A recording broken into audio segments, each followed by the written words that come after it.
Good afternoon, football fans, and welcome to T.A. Wright Stadium in Savannah, Georgia, for this MEAC Football broadcast on ESPN3, featuring the Spartans of Norfolk State and the Tigers of Savannah State.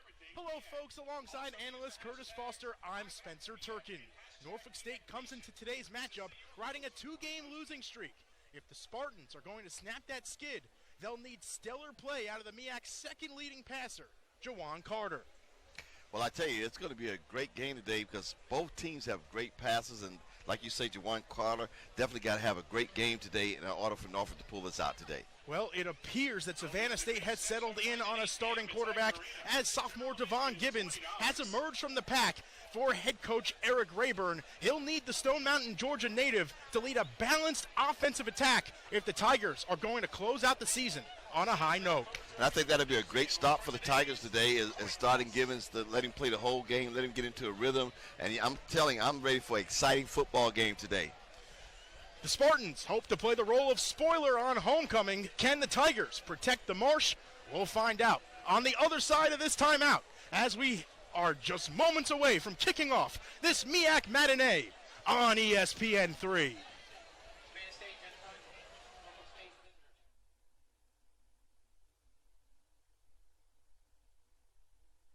Impressive. We are Savannah State University.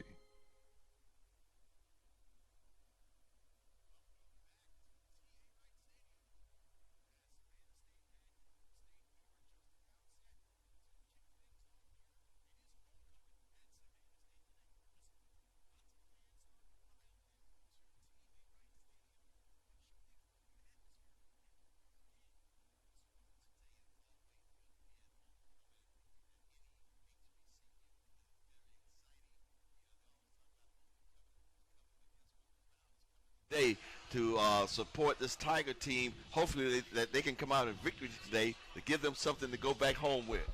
That is for sure if you are a Savannah State fan. However, if you're a Norfolk State fan, this is a crucial game looking to go above 500. You're 1-2 in the conference, though. Things the last 2 weeks have not been pleasant if you're an offensive member of this Spartan ball club. Just 6 points over the last 8 quarters of play. And, you know, and the thing about it, Spencer, both of these teams are hungry. And you look at the Spartan team, they have lost to the Tigers in 2 years in a row here. So I'm quite sure that they're trying to get back on a winning streak, and the Tigers are trying to get their first win in the MEAC and want to continue their winning ways against this Norfolk team. Well, Savannah State will receive the opening kickoff. So you fans at home will get a look at one of the top return men in the country in Jamichael Baldwin. The sophomore for SSU will be back deep with D'Angelo Durham, a former 3-star recruit. Well, I tell you, both teams look like they're ready. Both teams are ready to get this fight on in the jungle here at Ted Wright Stadium here. Josh Nardone, the 5'11 sophomore from Virginia Beach, will put the ball on the tee and kick this one away.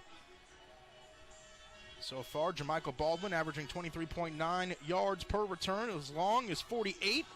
No returns last week, 3 touchbacks for Morgan State as Nardone goes end over end. It will be fielded by the up back and taken by SSU.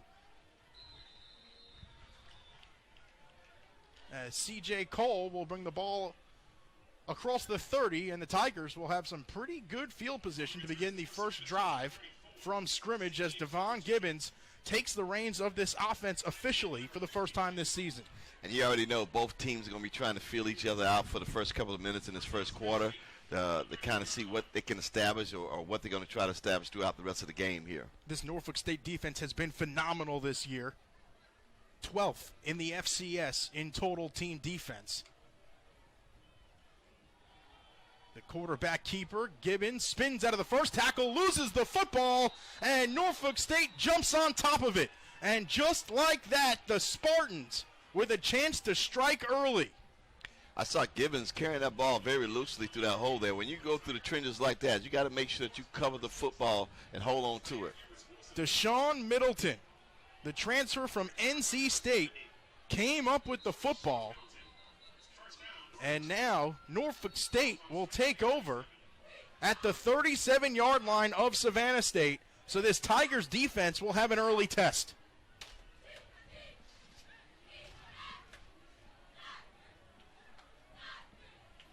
Juwan Carter will work with 4 targets along the outside of the formation. Spartans using a double set. Throws to the outside.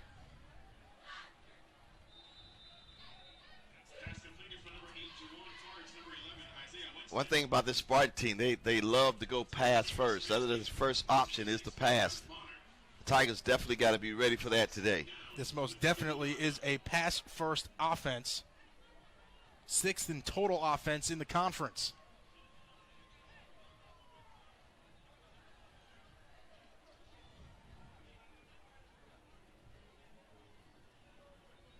'81st in FCS in passing offense. 2nd down. The handoff to Brent, and he is wrapped up and brought to the turf around the line of scrimmage. And, you know, the Tigers cannot go to sleep on Juwan Carter neither, because he will take off and run the football too as well. So you definitely have to watch him as well. 3rd down for the Spartans. Converting 37% of their opportunities on 3rd down. 3rd and 4.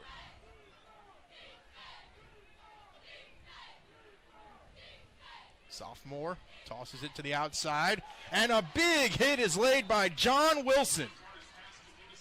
Wilson did a great job coming up there on the tackle and making the tackle. Great closeout by Wilson there. Very interesting right here, where the Spartans try to go for it or where they try to kick a field goal. 4th and short in the middle of no man's land, and it appears that the Spartans aren't flinching and will go for it on 4th down. NSU has converted just 2 of 10 opportunities this season on 4th down. Carter throws over the middle, and the pass is intercepted. It's Malik Simmons, who is dropped just shy of the 50. The 6th-year senior from right here in Savannah, Georgia, comes up with the turnover. And that was a great read by Malik Simmons to watch Carter eyes and step right into the ball receiver and intercept, pick off the ball there. The defense did a great job here stopping the Spartans. You know, they had an opportunity at the beginning, so now they have the opportunity back again. 2 drives, 2 turnovers. Is that a sign of the way this ball game may go today? I think if that's the case, the 2 head coaches in this one, Eric Rayburn and Latrell Scott, may need to go see their doctors later on.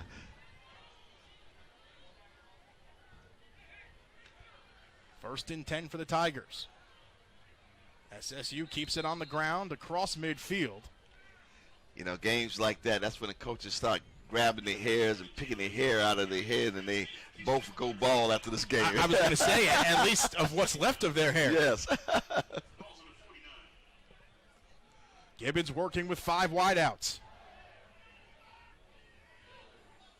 2nd and 8. Movement along the line of scrimmage. We'll see who jumped first. Our referee today, Jason Soistman. The head linesman, John Rice, was the one who threw that flag first, and it was indeed offsides.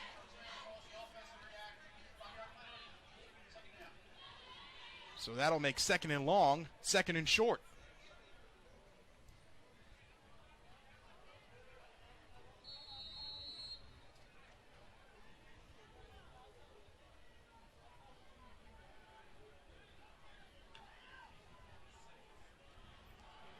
Sweep for McLeod, and he is angled out of bounds after gaining the 1st down.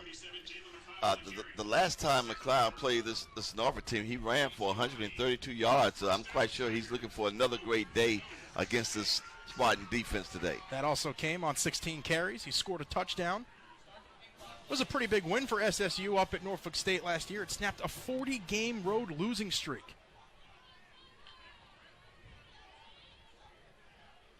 As well as Spalding Norfolk a homecoming last year. Gibbons to the air.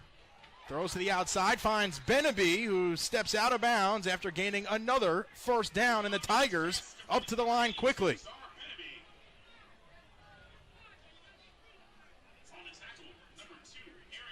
First and 10 from the 29.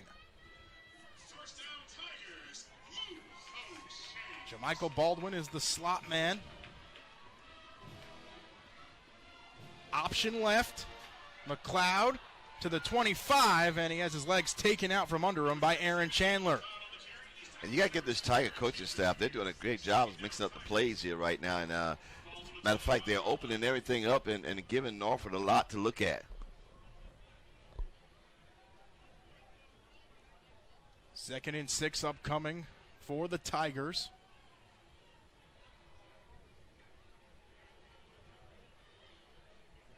That win against Norfolk State last year started a 3-1 stretch for the Tigers to close out the season.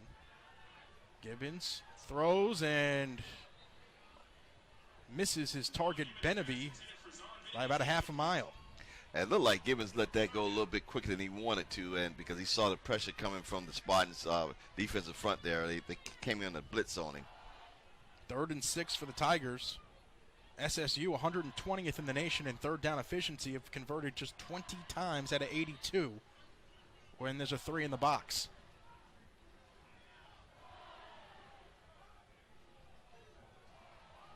Cloudy day here in Savannah. Play action. Gibbons flush from the pocket, dragged down from behind, and that'll be a loss of 6 as Nigel Chavis recorded his second sack of the season. And now the Tigers are in a similar situation to Norfolk State. 4th down in no man's land, and Giovanni Lugo had a rough day against Morgan State last week. Went 1 for 4 on field goal opportunities.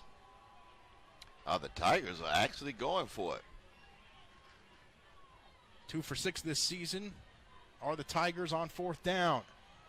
Gibbons pump fakes, tucks it, runs it, has some space, gets the first down and more, moves inside, and they'll say he stepped out of bounds after gaining the first down at the 9, and the Tigers are into the red zone.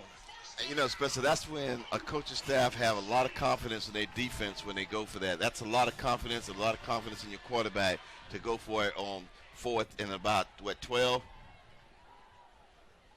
4th and 11 officially, as the Tigers are into the red zone for the first time today. Just the 14th time this season that SSU is inside the 20 on offense.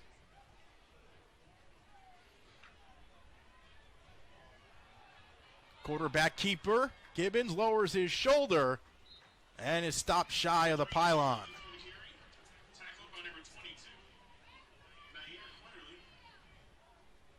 Tyree Quinterly with the stop, the ECU transfer. Had 8 tackles last year against SSU. Also picked the ball off from Gibbons. 2nd and goal from the 2. Tigers go with trips to the wide side of the field. A handoff to McLeod, and he is stopped shy of the goal line. Strong effort by that defensive front for the Spartans. But Jalen McLeod, he's a strong running back. You know, if you're a coaching staff, give it to him again, and, you know, he can get that half a yard. McLeod coming out appears to be a little banged up. Rashad Saxton and Tyler Hagan into the ball game, so 2 tight set for the Tigers with Paris Baker already out on the field. And you can't go wrong with Saxton. You know, Saxton's a kid, a speed guy, get to the outside, you know, give him a pitch, just flip it out to him on the option, read option. Baker in motion. High snap brought down. Saxton into the end zone. Give him 6. Touchdown, Tigers. Well, I was wrong. I was thinking they'd give it to them outside, but they gave it to him inside. Hey, I'm quite sure Norfolk was thinking the same thing. You got your speech then, let's play with the outside. His first touchdown of the season on the ground, and it puts the Tigers ahead 6-0 with the extra point pending. Giovanni Lugo on for the extra point.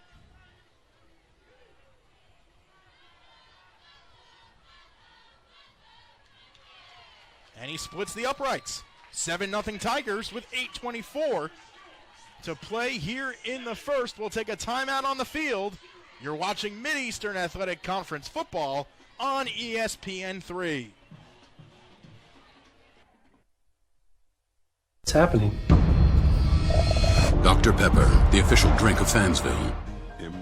Welcome back to TA Wright Stadium as Savannah State takes a 7-0 lead over Norfolk State with 8:24 to play in the first quarter. Giovanni Lugo on to kick this one away. Marcus Taylor back deep to receive. Taylor finds it at the 2.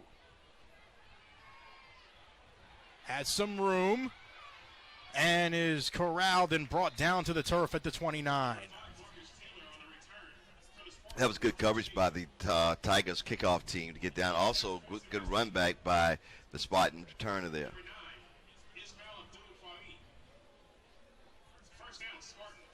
It'll be 1st and 10 for the Spartans. They'll give him the 30-yard line.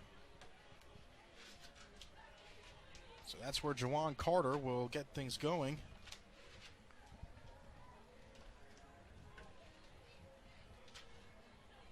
Awana in motion. Screen pass develops. Good lead blocking down the field and a strong opening play to the drive for the Spartans as Aaron Savage was able to find a little space. Yeah, he did. That was a very ugly screen, but they got yardage out of it. Like he was up in there with the lineman there. Carter now 3 for 4 on the day with an interception.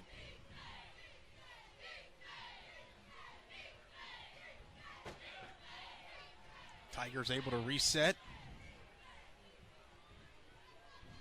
Carter still barking out orders. Fakes the jet sweep, handoff to Savage, and he is wrapped up through the middle of the formation by Malik Simmons. I tell you, this Tiger defense seems like they're on their game today. I just think that they have to be careful about the pass.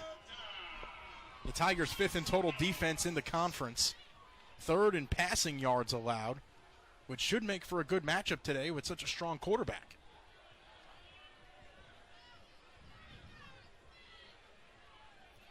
Third and 1.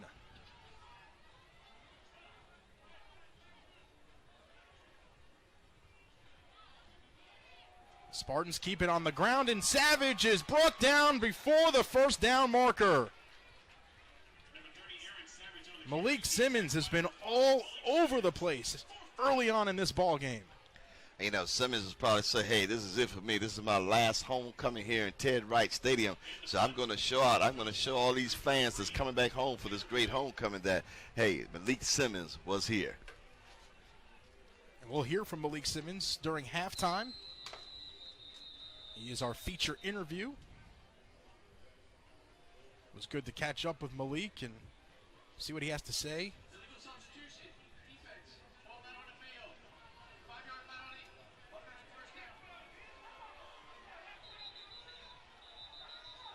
And there is some confusion on the field, as there was a 12-man on the field call, even though there were not 12 men on the field for the Tigers.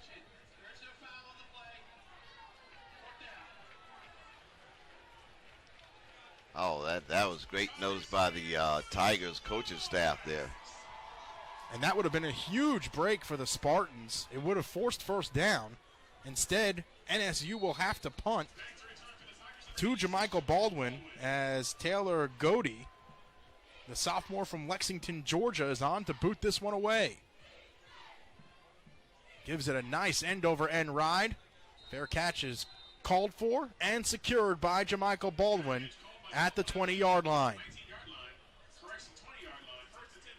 You know, I'm quite sure that We'll take a timeout on the field. You're watching MEAC Football on ESPN3. Impressive. We are Savannah State University.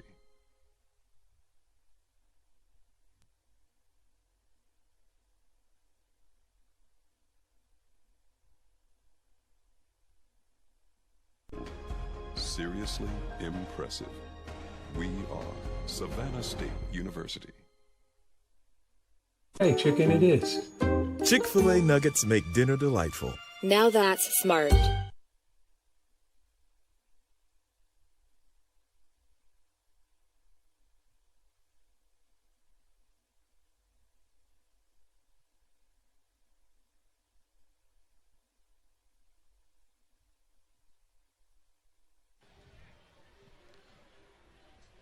Welcome back to T.A. Wright Stadium as Savannah State leads Norfolk State 7-0 with 6:40 to play in the first quarter. Spencer Turkin, Curtis Foster with you as the sun starting to shine here a little bit in Savannah. Oh, I thought that was the headlights of Tuck Stadium. They did turn on the lights here at T.A. Wright Stadium, and as soon as they did that, the sun decided to try and peek out a little bit. Earlier in the week, the forecast was calling for about 75 and sunny, and then all of a sudden, this cloud formation kind of rolled in, and it hasn't stopped the fans from showing up here on the home side. Gibbons keeps it himself, has some room across the 35, loses the football for the second time today, and it appears that Norfolk State has found it again. I tell you, Gibbons is carrying that ball very loosely. The initial signal is that Norfolk State has come up with the football, and the Spartans have found it. Tavian Blackwell, the sophomore from Richmond, Virginia, with his first fumble recovery of the season. So the Tigers' defense will be tested yet again in this ball game.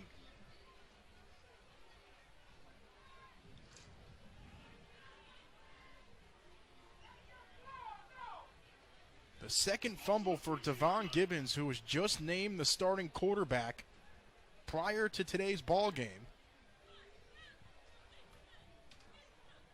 Taylor takes the pitch, turns it upfield, and is brought down at the 34-yard line. That was a good hard running by Taylor there to get that pitch. It was kind of high, but he brought it down. Marcus Taylor, the senior out of Highland Springs, Virginia, a tremendous threat on this Spartan offense. Last year against SSU, hauled in 7 passes.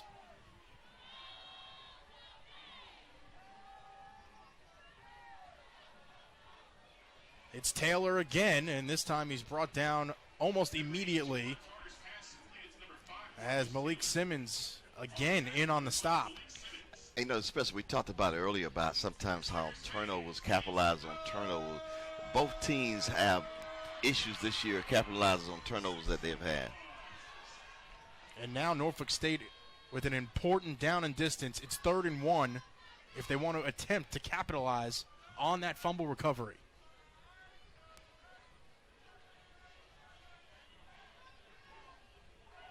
Carter quickly throws to Taylor, goes off the turf and incomplete, and the Tigers have forced 4th down again.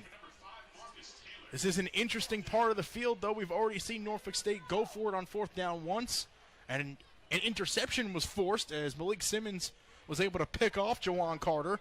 We'll see what Latrell Scott dials up on this down. Well, you know, at this point, they're going for it. They're trying to get at least 500 of the year, so they're going to go for this. I mean, both teams got to go all out right now is trying to get some wins in the MEAC. 4th and 1.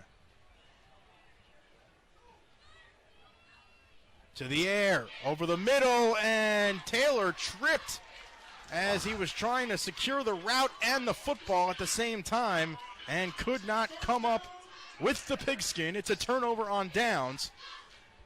And we'll take a timeout on the field. It'll be Savannah State football when we come back. You're watching MEAC Football on ESPN 3.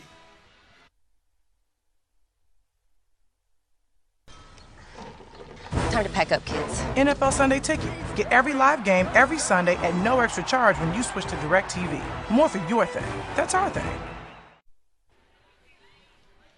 Welcome back out to T.A. Wright Stadium, where Savannah State is on top of Norfolk State 7-0 with 4:47 to go in the first quarter. Gibbons, play action, looking, throws, and completes the pass to Baldwin, who dropped it. Oh, it looked like he had it. It sat on the fingertips of the sophomore, and he could not bring it into his chest. And, it looked like Baldwin was just ready to take off with the ball and didn't keep his eye on the ball. The rule is catch, tuck, then run. And Baldwin didn't do that. He just touched the ball and tried to take off. You have nowhere to run if you don't have a football to run with. No, you can't play patty cake with the football. It'll bring up 2nd and 10.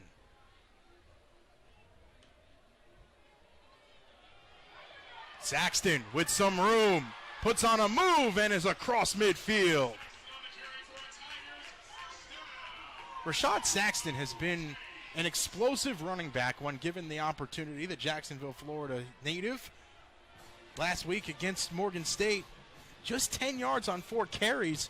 However, he's been a boost to this offense this season. And you got to give credit to this Tigers offensive line. They are opening up some holes there. And Saxton is so small, and when he hits the hole so quick and so fast, it's hard to see him.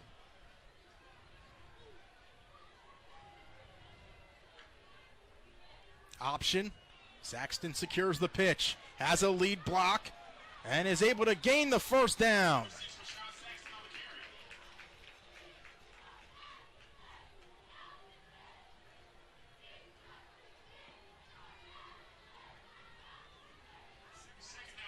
They'll actually say he stepped out a yard shy. It'll be 2nd and 1. But that definitely was a good option play by the Tigers, getting Saxton to the outside and letting him utilize his speed.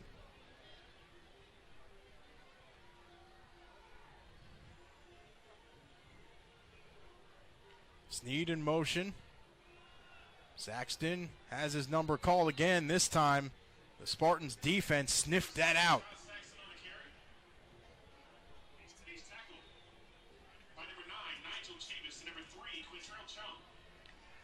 I see the Tigers are bringing the big back in and with Jalen now to get the two yards there. So it'll be Jalen McLeod as the single back. 3rd and 2 from the 41.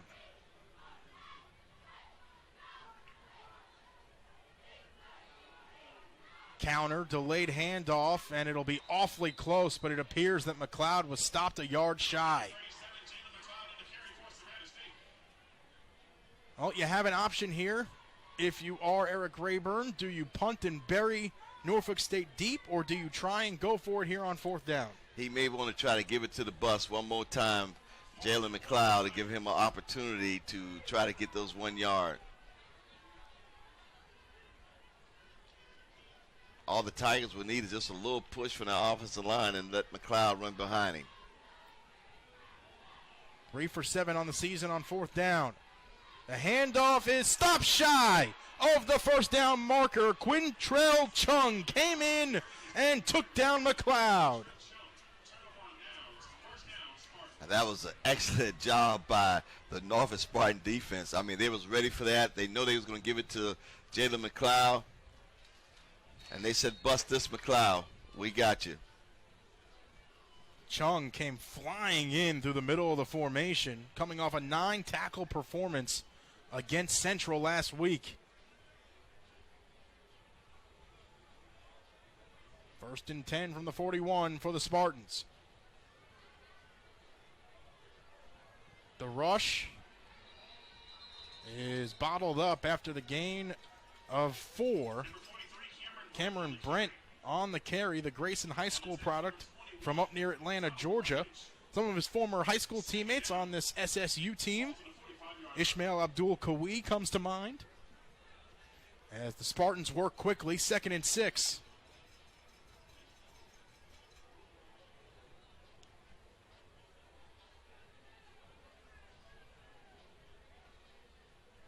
Carter opens up, throws, and the pass is incomplete as Justin Smith could not secure the football. You know, and it looked like Carter was going in the right direction, like Smith did not run the route all the way out where Carter was expecting to be. There was a mix-up somewhere. It's 3rd and 6 for the Spartans.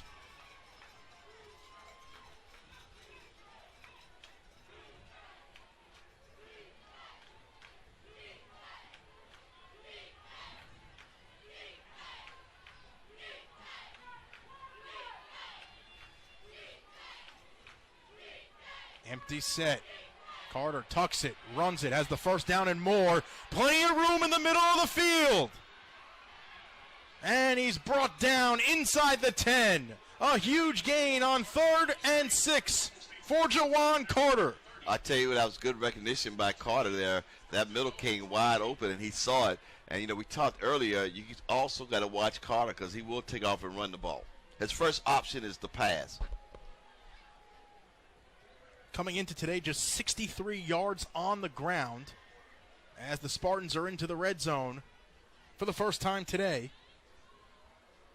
14 of 17 inside the 20-yard line this season are the Spartans.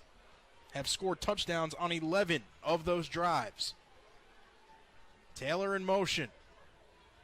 The handoff to Brent, and he's brought down around the 9-yard line.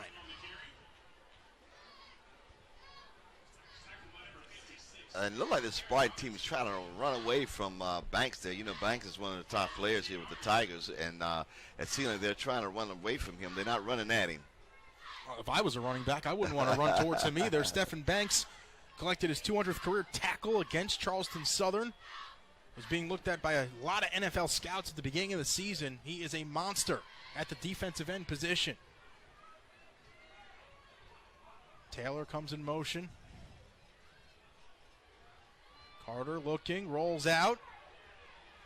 Tosses one to the back of the end zone. Contact, and it appears that the ball was already out of bounds and uncatchable in play. And so there will be no penalty on the coverage. That was a great catch by Winston. I mean, what a great one-handed catch. You'll see a lot of that these days, college, high school.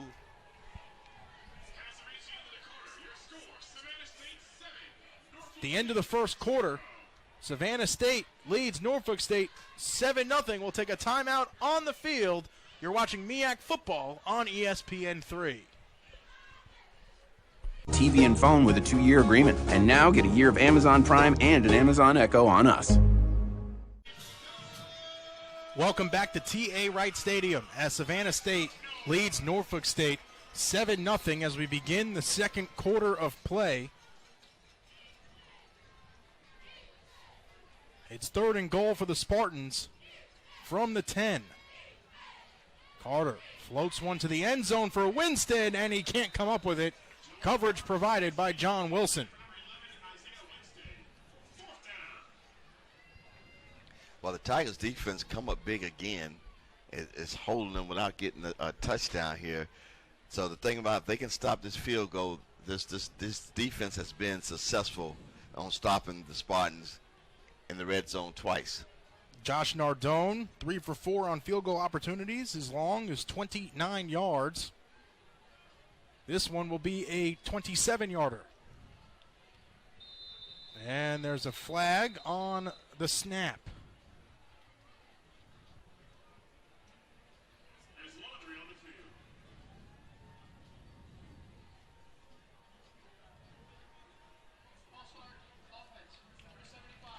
Oh, that's definitely going to put them a little back deeper. And you said as long as it has been 29, so that'll put them a little further back.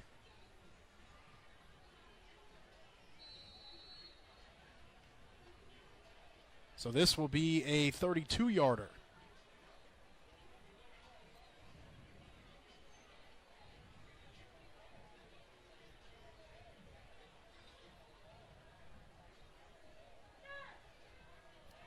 The kick on the way is good. So that's as long as 32 so far. As you just mentioned, a new long this season for Josh Nardone, a 32-yarder. Puts Norfolk State on the board. It's 7-3. Savannah State on top. We'll take a timeout on the field. You're watching MEAC Football on ESPN3. Reach 24/7. Winner. Now that's a win-win. Back at T.A. Wright Stadium, Savannah State on top of Norfolk State 7-3. With 14:50 remaining in the second quarter. Jermichael Baldwin and D'Angelo Durham await the kickoff from Nardone, who just punched through a 32-yard field goal. Baldwin will come up and receive. Find some space to the 35 where he's pinned down. And the Tigers with some strong opening field position to their first drive of the second quarter. And that was a very short kick by Norfolk Spartan there. And Baldwin did a good job on the return there. It appears that there are going to be some returns in this ball game. Giovanni Lugo doesn't usually put touchbacks through.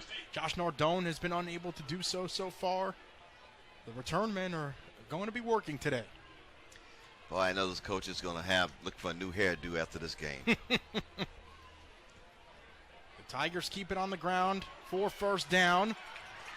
McLeod will angle himself out of bounds in Spartan territory. And now a late flag comes in. JT Wahi got tangled up. And we'll see what the call is from Jason Soistman.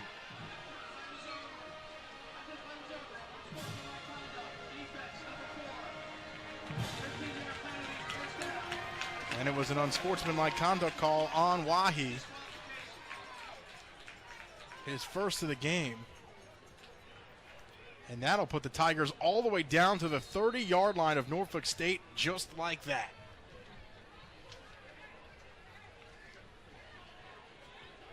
Empty backfield for Gibbons to work with. Fakes the sweep, quarterback keeper, and he's able to rush down to the 22. And, Gibbons is doing a good job of reading his holes there. The thing is he's have to hold on to the football. Did you notice that ball was a little tighter to the body? A little bit tighter. You got to hold it like you're holding a little baby. Cradle that football.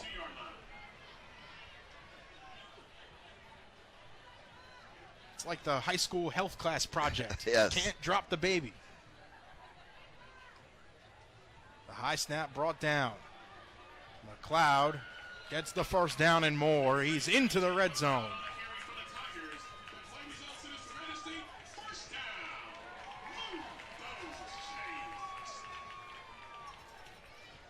I like the way the Tigers announcer, he says, move those chains. Telling the guys with the bibs on to giddy up and keep it moving. Saxton now in as the running back. Jet sweep. Baldwin turns it upfield, runs out of real estate, and is thrown out of bounds by Bobby Price.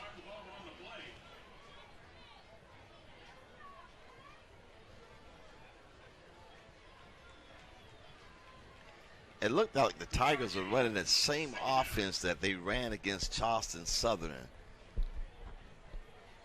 which they were very successful with that offense.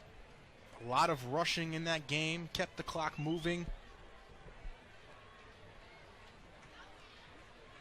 Second down for the Tigers. Quarterback keeper, Gibbons squeaks through, spins, and is brought down inside the 5.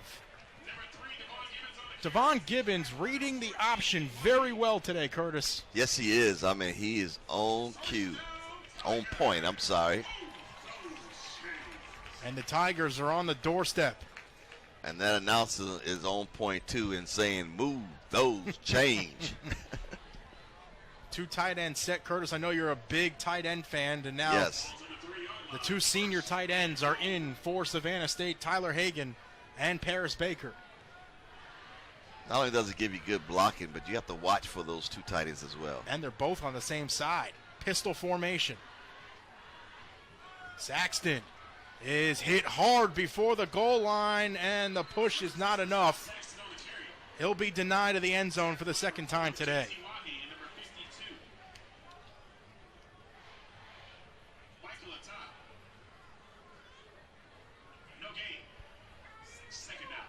Second and goal.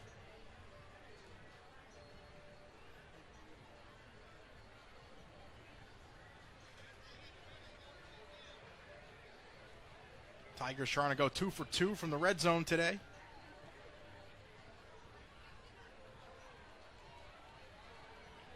McLeod back in as the tailback.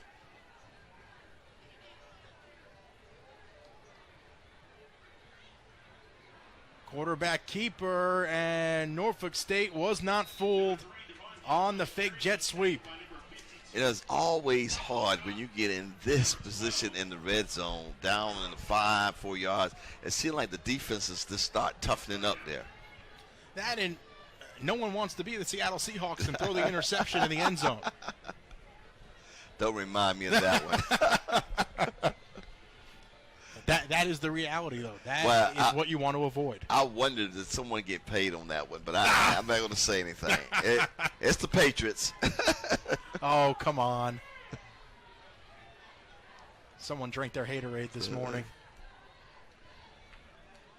Gibbons, play action, looking, tucks it, throws, and completes the pass in the end zone.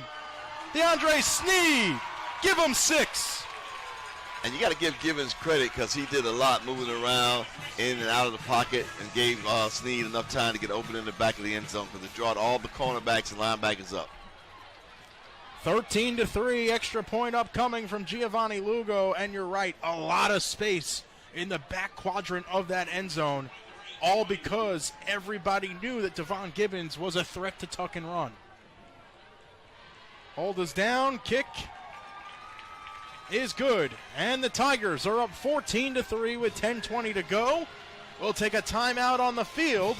You're watching Mid-Eastern Athletic Conference football on ESPN3. Side matters. 10:20 to go here in the second quarter. Back at T.A. Wright Stadium, Savannah State on top 14-3 over Norfolk State. Spencer Turkin, Curtis Foster with you on a chilly afternoon here on the Marsh. Lugo approaches. Taylor from in the end zone. Towards the middle of the field. And is brought down shy of the 25. So the gamble did not pay off. No, it did not. And the Tigers had great coverage going down on the kickoff. I know you talked earlier about it, but that time Lou at least got it to the end zone that time. We have not seen that very often this season.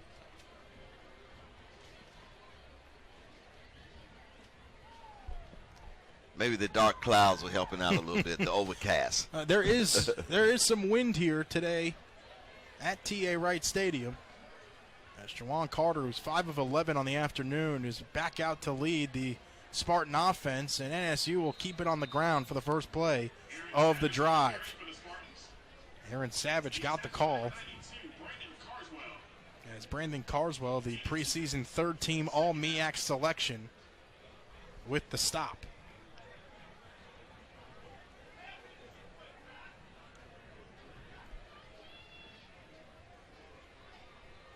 Jawan Carter trailing Kalen Newton as the leading passer in the conference.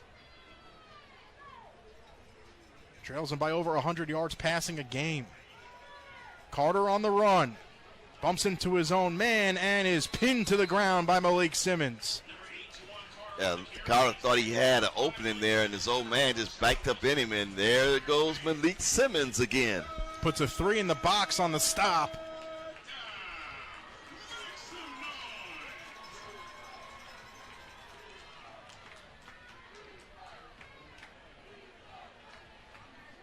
Malik Simmons looks like a man possessed today, folks. Up to 4 tackles already. I know you talked about it earlier about scouts looking at Banks. They must have heard about Malik Simmons. They need to come down and watch this kid. Carter tucks it, runs, and is stopped around that first down marker. They'll say he got it by a yard. We've already seen him take off for a huge gain. Had about a 40-yard run earlier.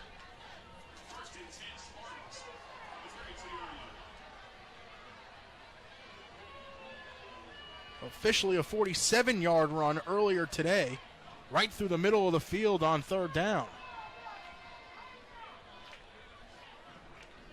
So the drive is alive for the Spartans. Just the second first down earned by NSU today.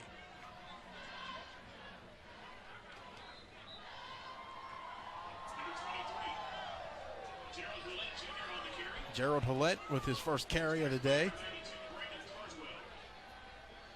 The Spartans seem like they're starting to move the ball a little bit here themselves now, getting a little bit of ball control going for them. The Spartans finding a little more success on the ground today than they are through the air. Carter tosses it to the sideline for Smith, who is able to bring it down. Smith say, "Ref, I'm not down." Smith trying to tell the ref he's not down. He tried rushing it all the way through, but there was a flag on the play. It was offside, so that'll be declined. A nice grab through double coverage for Justin Smith. And a great progression read by Carter, too, as well. 1st and 10 for the Spartans from the 46.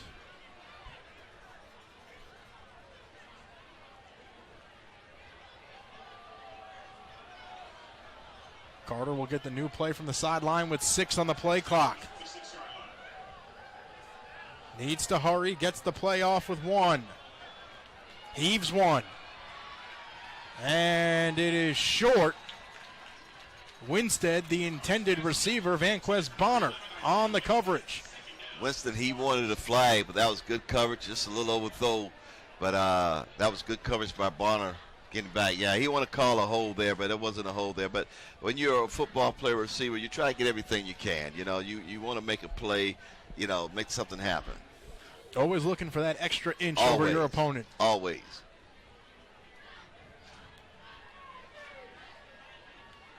Spartans will use a doubles formation on 2nd and 10. NSU starting to go deeper into the play clock here. 7 on the play clock. Taylor in motion. To the ground go the Spartans. Brent tripped up after he crossed the 40.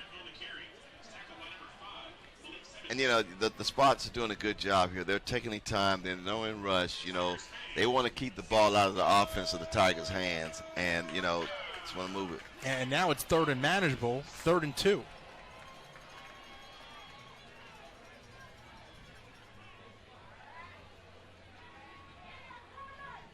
They got to watch Carter on this. SSU at least showing some pressure.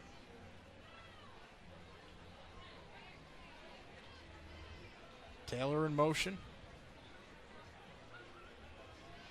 The handoff, and Brent is stopped shy of the first down marker. Carter took a huge shot right after the handoff.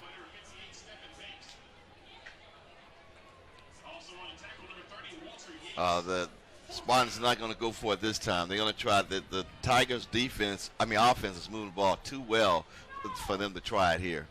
They want to pin them deep. So the punt unit is on, and that means Jamichael Baldwin, who in his 4 returns this season has averaged 30.2 yards per return, near the top of the FCS standings, will get an opportunity if this football stays out of the end zone, and it cannot. It is a touchback. And so the Tigers will trot the offense out onto the field. When we come back, we'll take a timeout. You're watching MEAC Football on ESPN 3.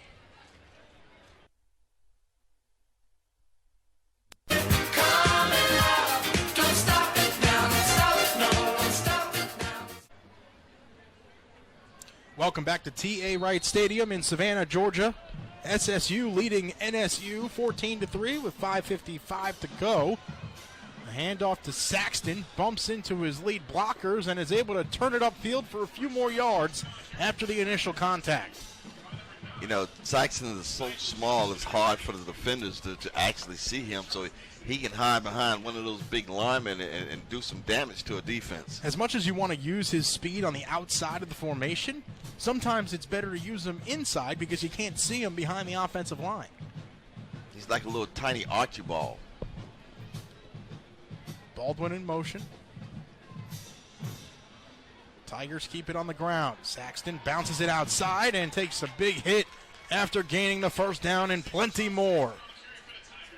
This kid Saxon is a very tough kid. He's taking some hits and blows too by this Spartan defense, and he's still in there. He's still hanging in there. Yes, he does. And look at him. He says, I want more. Waving his hands, telling the coaching staff, keep giving me the rock. Say, give me more. Give me more. Gibbons will go with 5 wideouts. He's all by his lonesome in the backfield. 1st and 10 from the 38. Quarterback keeper, and he is swallowed up and brought down behind the line of scrimmage. All the way back at the 34. The Spartans was not fooling that at all there. Kayron Speller, the ECU transfer, tracked it the entire way. And he did a good job of holding up the Tiger offensive lineman, to stay right there with Gibbons. 2nd and 14. And now we have false start on the offense.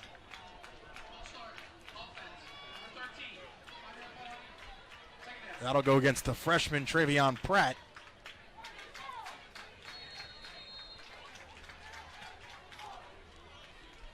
So 1st and 10 has now become 2nd and 19 very quickly. And the decision to punt is looking better and better by Latrell Scott. 7 seconds on the play clock. And Eric Rayburn wants a timeout. It'll be the first timeout taken here in the first half. 3:41 to go. 14-3, the Tigers on top of the Spartans. Well, this is a crucial play towards the end of the first half. If you're Savannah State, you don't want to keep backing things up because then you're just lending more field position to Norfolk State. But if you're Norfolk State, you're trying to dial it up here and force Giovanni Lugo to have to punt this thing from as close to the end zone as possible. And you're exactly right, because the thing what Rayburn is doing here, he took the time out because this can be a very crucial play right here. So he's got to make sure everybody understands what they're doing on this play here. And this is a very crucial series here for the Tigers too as well. 2nd and 19. Gibbons throws, completes the pass to Pratt, crosses the field, and is into Spartan territory for the first down. Now, I like this here. Pratt calls the penalty there, and they came right back him to make up for the first down. Now, the coaching staff has told us in our meetings with them that Travion Pratt is the real deal. He is a young man who pushes some of the older guys on the ball club even harder than they thought they could be pushed. 1st and 10 from the 45. Baldwin motions out. The handoff to Saxton. And he is thrown down hard by Chavis.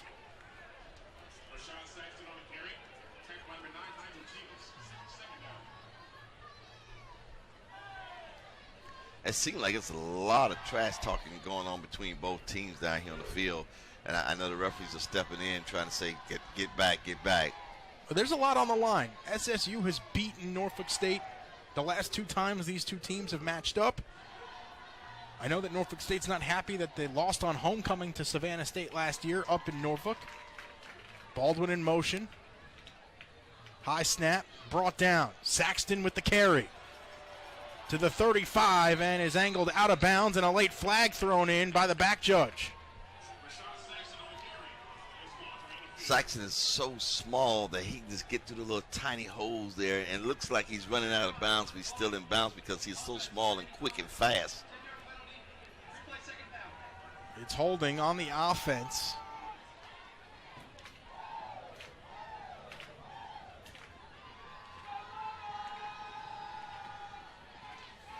So that'll bring up 2nd and 11 from the 46. Now there's some conferencing on the field.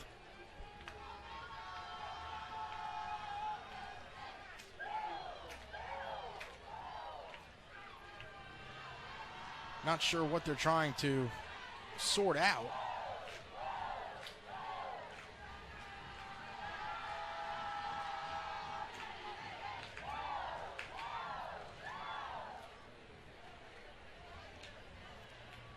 And we'll get the call.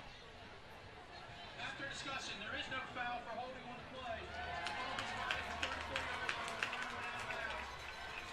So they'll wipe the flag away, and what took place was Eric Rayburn was asking how the back judge could call that penalty when the head linesman was right there and didn't throw that flag. And he's correct about that, too, as well.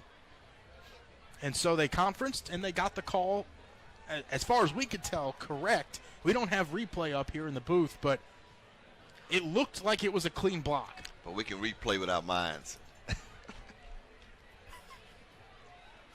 Gibbons the keeper, and he is hit hard, dropped at the line of scrimmage.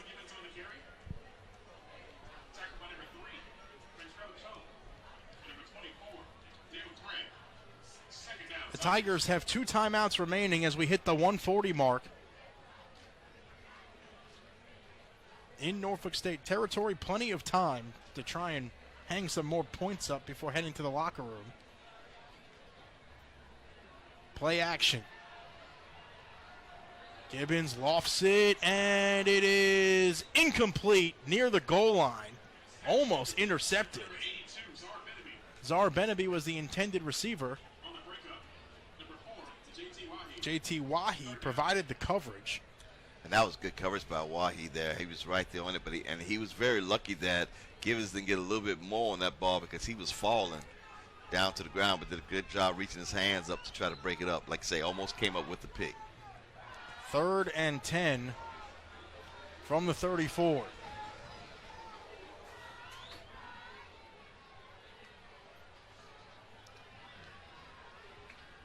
Gibbons throws and completes the pass. It's Travion Pratt who gets him a yard shy of the first down. It's 4th and less than a yard. You've seen Eric Rayburn call for that 4th down offense so far today. No different here. Gibbons, quarterback keeper, turns the corner and gains the first down.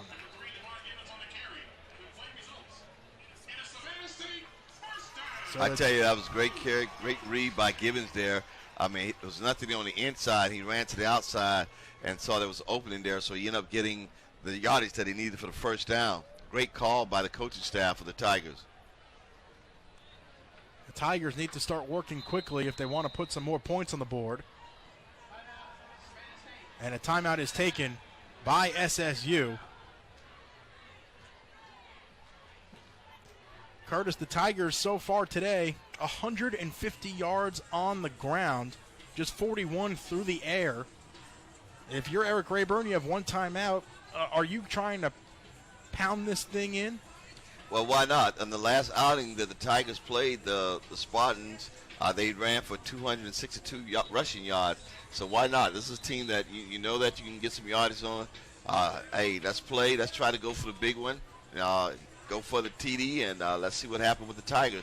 But the Spartans definitely have to be on top of their game, watching for the pass, also watching whether Gibbons is going to take off and run.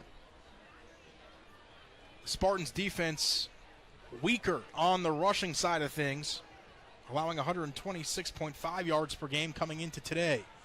Gibbons to the air for Baldwin, and he can't haul it in.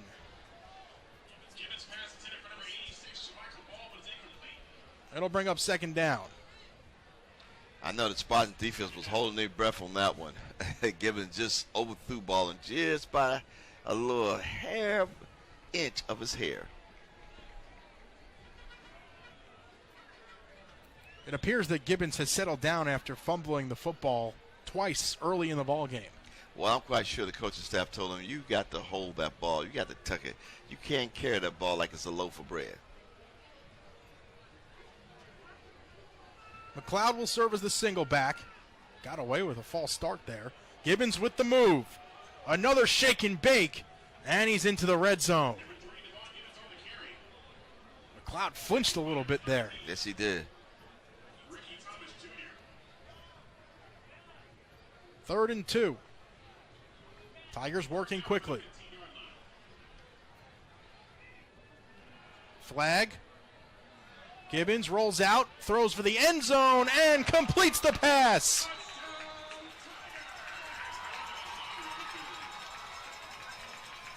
It will be Snead's second touchdown if it stands. It will not.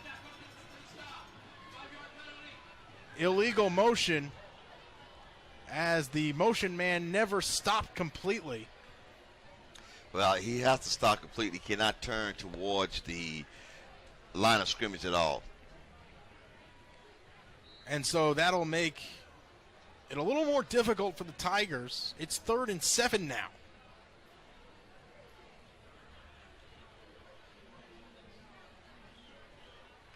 .14 seconds remaining here in the half. Gibbons drops back and is taken down from behind.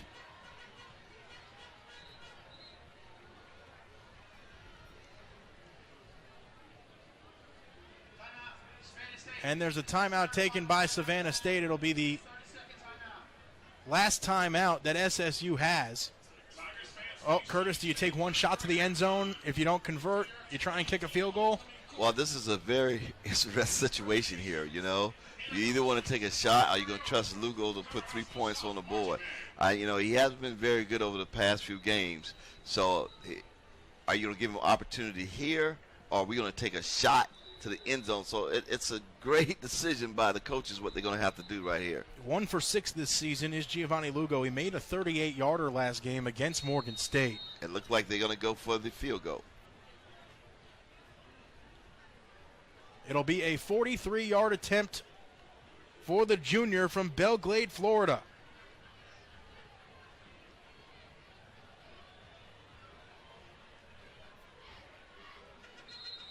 And now a timeout is taken by Norfolk State to try and ice Lugo. Hey, you can't take those timeouts to halftime with you, so, hey, let's ice him. Let's use them. That's it. Use them all. Let him think about it a little bit more. They don't pay you back for them. No, they don't. So Lugo, who has struggled, does have the wind at his back to try and kick this field goal.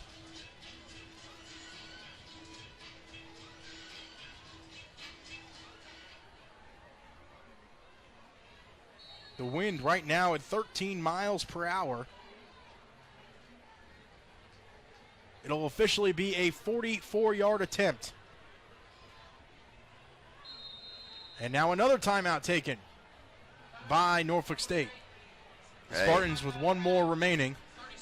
Well, hey, let's get rid of all of them. Let his leg get cold. Well, if you're a kicker, you have to just be focusing on your task. And that is putting that football through the uprights. But by calling timeout, it gives your kicker a lot of time to think. And you don't want your kicker to think too much. Doubt can creep in, especially after a game like last week, yes, where Giovanni Lugo went 1 for 4. And, of course, the Tigers lost by less than 9 points. The 44-yarder. Kick is on the way. And it's good. Giovanni Lugo from 44 yards out puts 3 on the board and makes it 17-3. Savannah State with 4 seconds remaining in the first half. That was a huge kick for the Tigers. We've seen opponents of SSU score heading into the locker room this year plenty of times. But the Tigers now trying to carry that momentum into the locker room with them. Well, the Tigers are saying, hey, this is homecoming. Let's make it 2 years in a row that we won homecoming. Oh, I'm sorry about that. Yes. Sorry about that. But the thing about it, the Tigers, they want to win this game today. They want to be successful. They want to give these fans something to cheer about after everything is over, to go out to the tailgates and have a great time. Of course, Curtis, talking about the homecoming win that SSU had at Norfolk State last year. The Tigers lost their homecoming game against Hampton here, but were able to win against Howard 2 years ago. in 2016. That was a come-from-behind victory. Yes. The pooch kick will hit the turf. And did SSU come up with it? It won't matter as the clock has hit all zeros. It will be Norfolk State football, they'll say. That was very strange for the Norfolk Spartan. Why would the lineman run away from the football instead of catching? Does he not know that that's a live ball? That is the end of the first half of play. The Tigers with a 17-3 advantage over Norfolk State. We'll take a timeout on the field. You're watching Mid-Eastern Athletic Conference football on ESPN3. Line. Since 1890, Welcome back to TA Wright Stadium as Savannah State leads Norfolk State 17-3 and at change the their intermission. world. The results? They're doing research for We get NASA, set to advocating look through for the environmental justice, MEAC scoreboard building to see the stronger standings communities, and for the protecting conference our heading into country. the weekend. Seriously FAMU, smart, who beat seriously A&T bold, last week, off seriously and will sit impressive. atop the conference We all by are its lonesome. Savannah State University. Out-of-conference matchup this week, Nebraska knocking off Bethune-Cookman 45-9. A surprise final as South Carolina State has taken care of business against Howard in Washington, D.C., 27-21.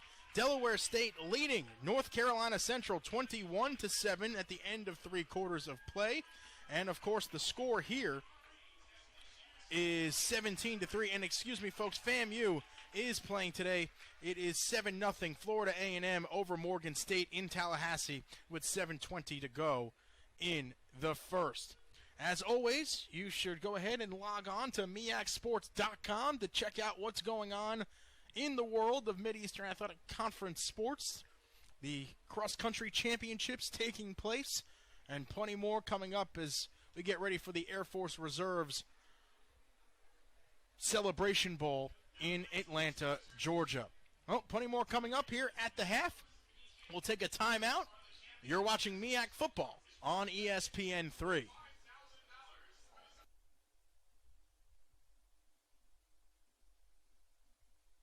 Reality TV. Called it. Called it. Xfinity, the future of awesome.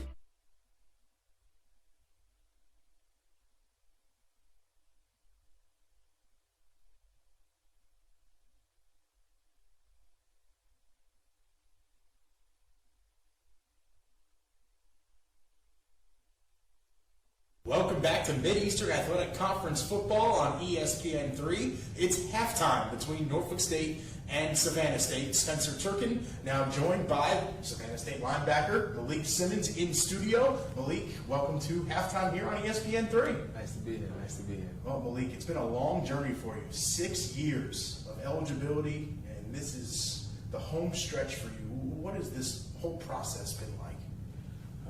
It's been a little crazy, but it all happened for a reason, so I'm just thankful that I'm able to do my last year here at Savannah State.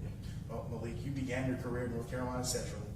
Can you think back to that first day when you put on the practice uniform and to now and what you've learned from the game of football? Yes, it's been a journey. Nevertheless, I came in, just turned 18, seeing new people, 20 years old and older, so it was crazy to now being the old head on the team. So it's crazy. I just try to give everybody advice, tell them take it one day at a time, make sure you get your education, and that's important. Well, you've done it. You've got your undergrad degree. You're working on a graduate degree now. You're taking full advantage of the opportunity that's been presented to you. Is that something that you stress to your teammates, making sure that you're truly a student athlete while you're here? Yes, sir. You have to make sure that you do both, on and out the field. One of my coaches always told me, if you do everything right, you do everything right, on and off the field. Well, you've done that so far. You've been a leader and a captain for this ball club here at Savannah State. 6 years of eligibility. and you're the leading tackler on this team. You haven't let your age get in the way of anything. When you look at the stat sheet and what you've been able to do so far this year, are you surprised that you're the leading tackler on this ball club? I mean, first I just thank God. Then my coaches and teammates. The teammates, the D-line, they make sure that the offensive lineman can't get to me. The back end, they make sure that the ball can't be thrown. And the coaches putting us in the right position. So I just take advantage of all my opportunities. Yeah, let's go back to last year. Inter-squad scrimmage during training camp, and you get hurt. The NCAA doesn't just automatically grant a 6th year of eligibility. Did you feel like you were going to have this chance to play football ever again? Honestly, I didn't know, so I just trusted my coaches and compliance, and they made it happen. What was the rehab process like to get healthy enough to be a force on the field? It was long days, Corbin and that sweating, but it was all worth it. The game has provided you with an opportunity to earn an education, to continue to play at this level, maybe even go on and try and play at another level if you so choose. What is it about the game of football that is so special to you? Ever since I was younger, it's just the only sport that I gravitated to, and I loved it ever since. This team has gone through a lot of change in the time that you've been a part of this program at Savannah State. You've played for a couple of head coaches. You've been through some really tough seasons. What has this progression been like to get to this point as a Tiger? It just taught me that no matter what, just put your head down and work through it all. I've seen some great players come through here. Now I'm playing with great players. I mean, great coaches. You learn, you live and you learn. They all teach you different things about life and football. So I just try to take it all in. What's the most important lesson that you've learned while playing the game of football? Life isn't going to be easy. When you get knocked down, you have to get back up. Well, you've lived through that, and you have a few more games left until this journey is over at the collegiate level. What would you like to accomplish before it's all said and done? I'd just like for us to go 1-0 every week. That's the biggest goal. Just go 1-0 every week. Well, Malik, we appreciate the time. Wish you the best of luck. Thank you. We'll continue after this. It's MEAC Football on ESPN3.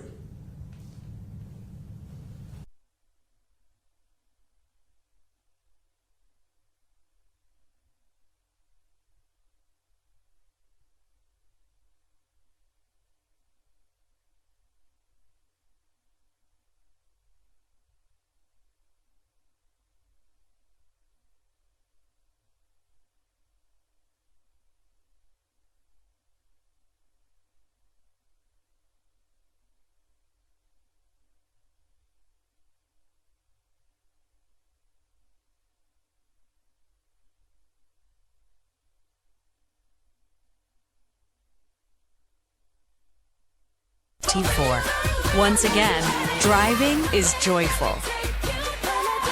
Starting under $36,000. Welcome back out to T.A. Wright Stadium, where Savannah State leads Norfolk State 17-3 as we get set for the second half of play. Curtis, so far Savannah State's running game has been the difference in this one. Yes, it has. And you know, the very interesting thing about it, the running game has been a difference, but guess who's been doing all the running by both teams is the quarterbacks. Jawan Carter has 56 yards. Devontae Givens, 13 for 81 yards. The quarterbacks are the leading rushers for both teams. Well, Jawan Carter had that big 47-yard run through the middle on 3rd and 6 that really propelled Norfolk State to most of their rushing yards on the day.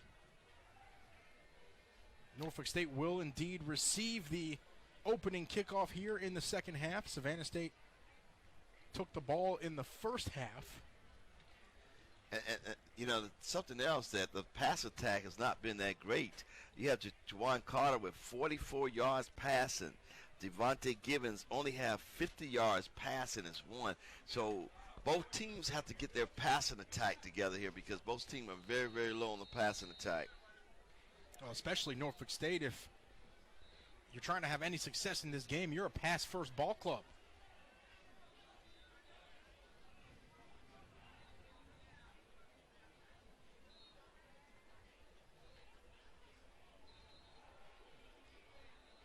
Juwan Carter, second in total offense in the MEAC, 239.8 yards per game. And he will head out onto the field to begin the first drive of the second half. And the Tigers, look, they like that little pooch little kick. They've been successful with that pooch kick, and so they continue to put it in their special team plays. Well, the Tigers want to try some different looks and throw teams off. They have a lot of speed. As Juwan Carter will begin the second half, 6 of 13 through the air. And the Spartans will keep this on the ground. It's Savage who has his number called on the first play of the drive. Now, the last few games that we covered here at Tiger Stadium, that the second half, teams have a tendency of running the ball a lot more than the Tigers in the second half.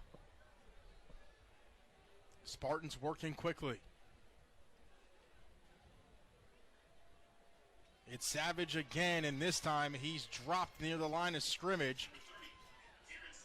Stephen Banks made his first stop of the day. Wow, he has been very quiet today. Well, they've been game planning around him, running towards the opposite side, but he came across the line of scrimmage to make that stop. It's 3rd and 5 for the Spartans. Pressure being shown.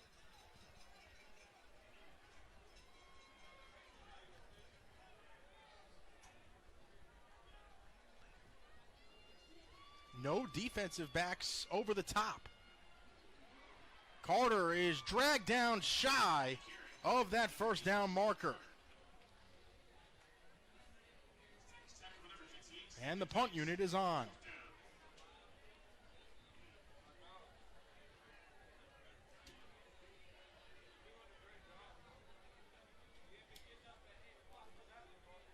Taylor Godey will try and somehow keep this one away from Jermichael Baldwin. It's a high, booming punt. Fair catch signaled for and secured at the 16. Excuse me, at the 11. Well, the Tigers have an opportunity here to widen the score here with this offense. They're doing a great job so far this evening, and hope they can continue to be successful in sustained drives. That was Godey's 7th punt inside the 20, and it was a beauty, as Devon Gibbons will head out onto the field for the first time in the second half. And Norfolk Spartans are definitely want to stop this Tiger offense from moving the ball. McLeod is stopped on the initial wrap-up, and he's able to spin out of it and gain a couple. Deshaun Middleton wrapped him up.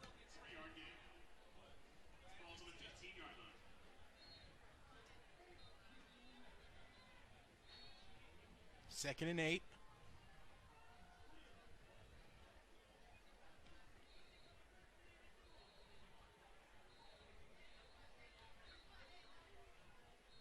McLeod across the 25, carrying the pile, and is to the 30. I tell you, they're going to call Jalen McLeod the new bus at the Tigers here. He's a big running back. And he's tough and physical, too, as well. 6'1", buck 95, sophomore out of Jacksonville, Florida. SSU has had a lot of success in the last few years pulling players out of Florida. Gibbons, play action, heaves it over the middle for Hagan, and it's short. He had a few other wideouts open. Jermichael Baldwin in the middle of the field and Travion Pratt on the sideline. Me personally, I thought Gibbons should have released that ball a little bit quicker because Hagan was wide open. He had a lead on his guy. He just went on and let it go. It's 2nd and 10. Devon Gibbons has taken over the reins of this offense. He was splitting time with TJ Bell, but Eric Rayburn felt like he emerged as the true starting quarterback out of the bunch. And we'll keep it on that one and cross the 35 to the 36, and it brings up 3rd down with 4 to go. And I think that was a great decision by keeping Givens in as the starting quarterback and letting him play to get the rhythm together, not taking anything away from T.J. Bell. Both of those guys are very good quarterbacks. Play action, Givens keeps it, slides in, and they'll say he's short of the first down marker by a yard. He had some more room to work with, and they'll mark him short. And the punt unit is on. And you can see wide receivers coach Russell DeMasi not happy on the sideline with that decision. Not at all. I guess he felt that, Coach, we can go for it, Coach. Coach is only a yard. Oh, no, I meant with the decision to slide a yard short. Well, I agree with him because he could have went forward and got the first down. Lugo to punt. A beautiful spiraling punt, fielded inside the 10. Taylor retreats. Tries to turn the corner, nowhere to go, and is wrapped up and brought down at the 5 by Isaiah Bennett. Excellent special team coverage by the Tigers there. Oh, there's a flag down. There is a flag, and it's worth noting that Isaiah Bennett has played in 37 straight games. And the penalty will be against Norfolk State. The ball will be respotted when we come back. We'll take a timeout on the field. You're watching MEAC Football on ESPN3. So, available on up to 100,000 parts. Welcome back to T.A. Wright Stadium. Savannah State leads Norfolk State 17-3, and the Spartans are pinned deep in their own end. The handoff is stopped shy of the line of scrimmage. Gerald Hewlett was the rusher. Tigers did a good job holding there, and the thing about this is where you get tough with the Tigers defense here, is try to get a safety or hold them here. Aaron Robinson already has a safety recorded this season. And you see him on the end with his ears pinned back.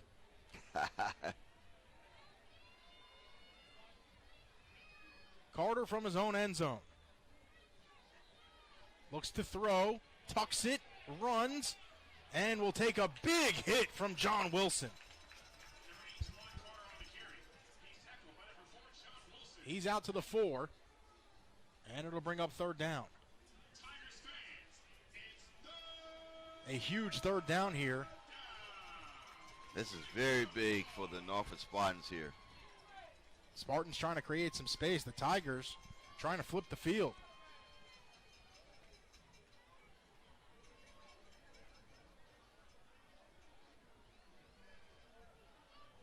Malik Simmons crowding the line of scrimmage. Carter from the end zone heaves one down the sideline and leads his receiver a little bit too far.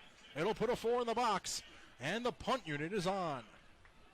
Yes, he led his receiver just a little too tight. I mean, they had the Tiger defender beat, but just a little bit too. The Tigers have did what they needed to do, stop the Norfolk down here in thing, and they should get pretty good field position here. Baldwin will wait for this punt at the 45-yard line of the Spartans. Gaudion from the back of his end zone. Line drive punt. Fielded by Baldwin at the 50. Puts a move on and is tackled at the 43.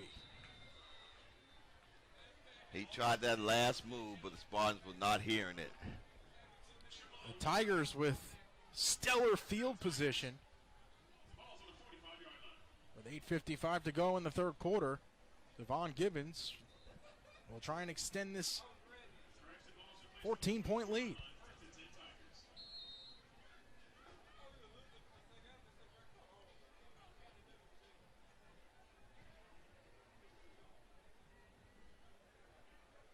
So far today, Gibbons 4 of 9 through the air for 50 yards. On the ground, 73 yards gained.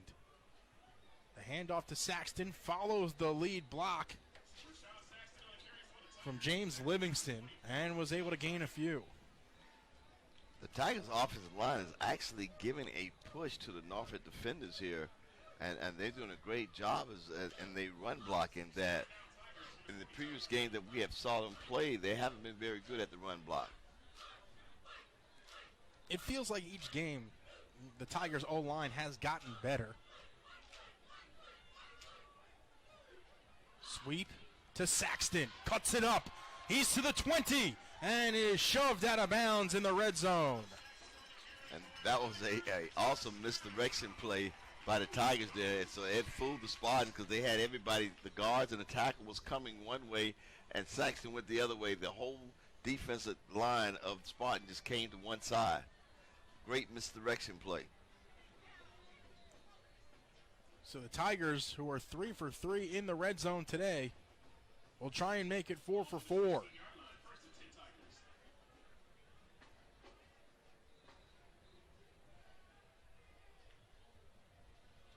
Gibbons keeps it, hesitated, and will gain about a half an inch.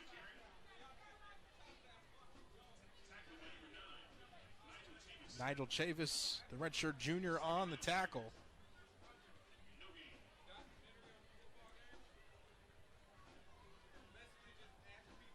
Chavis is up to 7 tackles on the day. Second down. Oh. Gibbons wrapped up in the backfield and dropped. It'll be a loss of 3.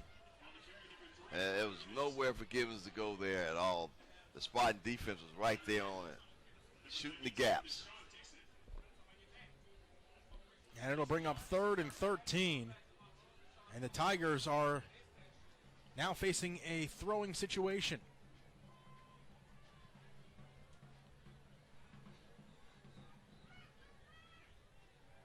SSU with a 2-score lead, doing a nice job of eating up some clock here in the third quarter. Gibbons turns, fires, finds Baldwin, who turns it up to the 12 where he's tackled. Giovanni Lugo with an opportunity to make it a 3-score game. Though the wind is churning pretty hard here, about 13 miles per hour across the field. From the Tiger sideline to the Norfolk State sideline. If Lugo makes this one, it would really build his confidence up. Ball is in the middle of the field. It'll be a yarder. High snap, brought down, kick on the way is no good. So the score remains 17-3. We'll take a timeout on the field. You're watching Mid-Eastern Athletic Conference football on ESPN3. One of our mouth-watering burgers starting at just $6.99 anytime and always served with free bottomless steak fries. Red Robin. Yum. Welcome back out to T.A. Wright Stadium as Savannah State leads Norfolk State 17-3. Giovanni Lugo just missed a 29-yard field goal. So the Spartans will take over on the 20. The handoff is stopped at the line of scrimmage. The Tiger defense has been really tough on the run here tonight.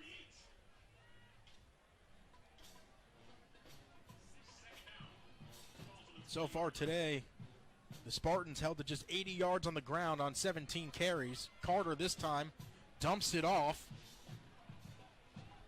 He's got Brent, who's able to maneuver out to the 27. And what the Spartans try to do, they're trying to loosen up the Tigers' defense here and hit them with a couple of screens to can they loosen up that front.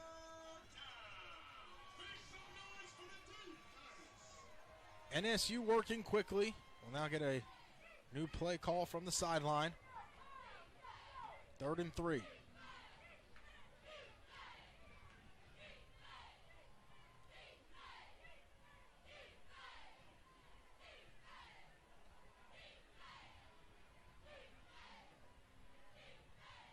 The handoff, And Brent is stopped behind the line of scrimmage.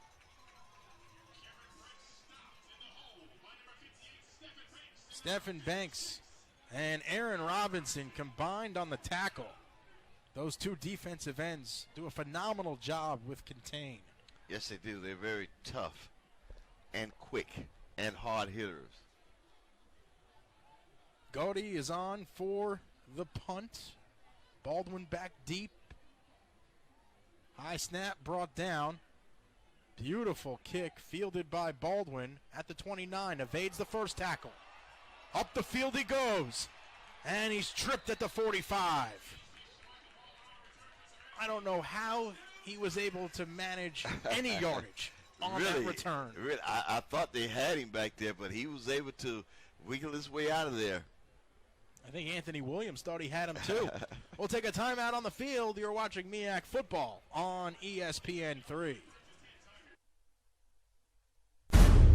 I'm going to take care of it. Ray Donovan. New episodes Sundays at 9. Only on Showtime. Start your free trial.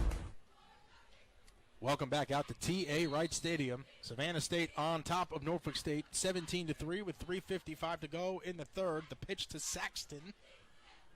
And he's able to cross midfield and is shoved late into the Norfolk State water station.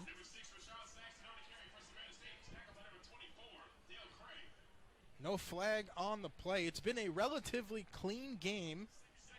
Just 6 penalties between the two ball clubs, Curtis. Yes, then that's great there. Not too many penalties at all today. Both of these teams near the top. Well, that's not hunt. That's not hunt either one of these teams. No.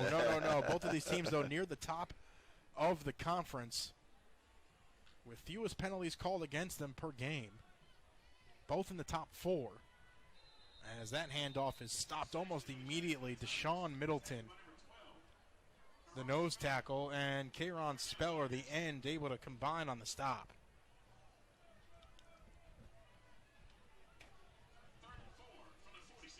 Brings up third down, 4 to go for the Tigers.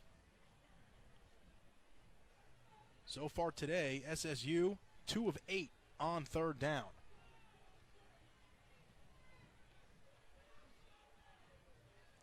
Pratt, the man in motion. Option, the pitch. Saxton is dragged down, and it appears Norfolk State got away with a face mask. Yes, they did. Bobby Price had his hand all up in the grill of Saxton. And the Tigers are short of the first down marker by a yard. The official was behind the play and couldn't see the face mask. Well, when you got those many bodies moving all different types of ways, it's very hard to see. You know, I don't care if you got 20/20 vision, 22 vision, whatever. It's very hard to see. And a new return man back there. It is Bobby Price. We have a whistle. Delay a game.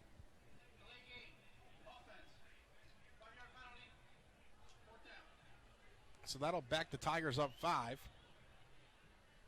And give Lugo a little bit more room to work when he tries to plant this one inside the 20, if all goes according to Eric Rayburn's plan. Snap is back. Spiraling punt. Fair catch called for and secured by Price. Right around the 15.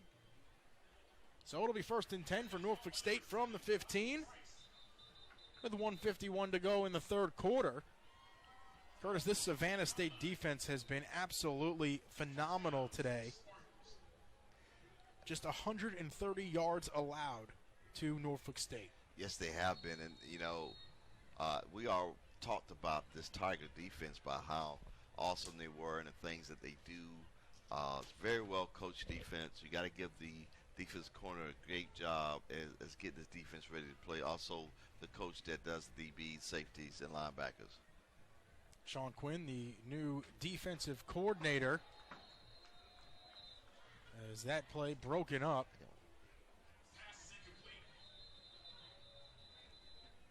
And we have a Tiger that comes up a little slow on the play. It was Vanquez Bonner who will get checked out here as he heads to the sideline. But Curtis, you mentioned the job that Sean Quinn and the defensive coaching staff has done this year. You look back to the Charleston Southern game for Savannah State, allowed just 33 yards rushing to one of the top option teams in the country. That was a team that had 222 rushing yards against the University of Florida. Exactly. So he did an excellent job preparing these young men for that ball game, and this ball game too as well. Carter scrambling, gets hit, throws, and the ball is intercepted. It's Malik Simmons for the second time today. Wow. I'm not sure Carter really wanted to throw that ball, or he didn't see. Malik Simmons having a career afternoon. Nice to see the young man healthy after a season-ending injury occurred during the inter-squad scrimmage in training camp last year. The defense lost their heart and soul, but he is back and finally showing everybody what he can do. Where are the NFL scouts? You got to take a look at this kid. He plays hard every single down. Play action. Gibbons takes a shot to the end zone, finds McLeod. Give him 6. Touchdown, Tigers. That was a great read, progression read by Gibbons there.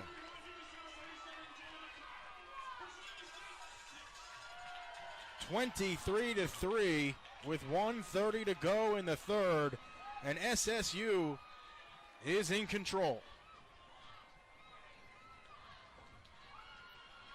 It's always nice to put on a show in front of your home crowd at homecoming. Lugo on for the extra point. And it's good. 24-3. Savannah State out in front. And you knew that the Tigers were going to try and score on that first play. That's the smart thing to do when you're within striking distance and you have the momentum coming off of a turnover. Yes, you're absolutely right. And the thing about this MEAC is you never know what's going to happen in the MEAC. You never know. I think that this was the Tigers team that everybody was expecting at the beginning of the year. A couple of tough games at the top of the slate with UAB and the University of Miami. Norfolk State, with no slouch schedule at the beginning either, had a ball game against JMU, one of the top FCS programs in the nation. But right now, it is all Savannah State looking for its third straight victory against Norfolk State.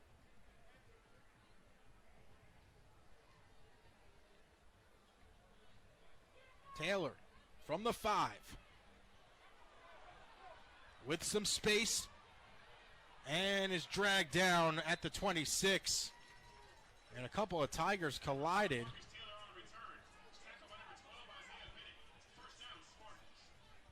It was Spooney and Stevenson, and everybody appears to be okay as they jog off the field.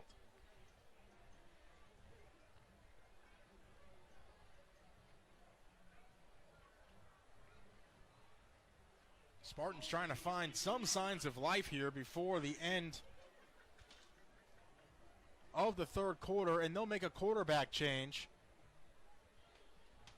It's DeAndre Thomas, the freshman from Washington, D.C., into the game. Last week, went 5 for 11 for 31 yards with an interception. You know, sometimes when you're not getting it from your starting quarterback, you got to look to your second string. You got to get a boost from somewhere. And what Spartans is trying to do is trying to find someone that's going to boost this team.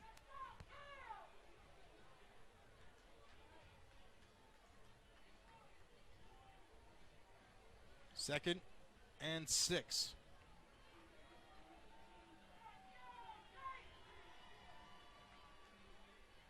Tigers trying to get set after some substitutions. And the hard snap count draws the Tigers off sides.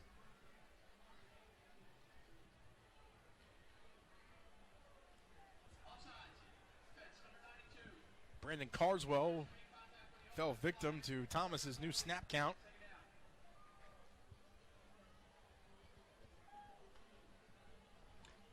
Spencer, look like the sun is trying to come out here in Ted Wright Stadium here, and looking for that all evening. It has been a very cloudy day so far. The handoff, and the Spartans are awfully close to that first down marker. It was Aaron Savage on the carry. It'll bring up 3rd and inches. Wow. Oh, and no, look at that. Now it'll be first down. A late point by Jason Soistman.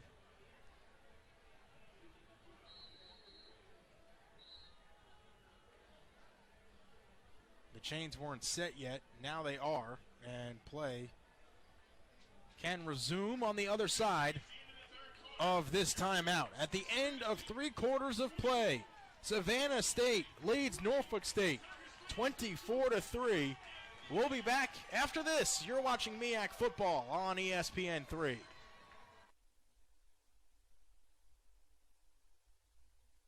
And it's Ancestry DNA per tutti! Order your kit now at Ancestry.com.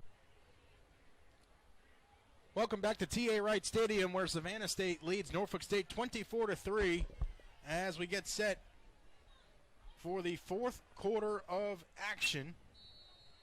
Spencer Turkin, Curtis Foster with you. What's turned out to be a beautiful day in Savannah. In case you're just joining us, DeAndre Thomas has taken over as the quarterback for the Spartans. He launches one down the field, and it is incomplete. Almost intercepted. Vanquez Bonner could not hold on.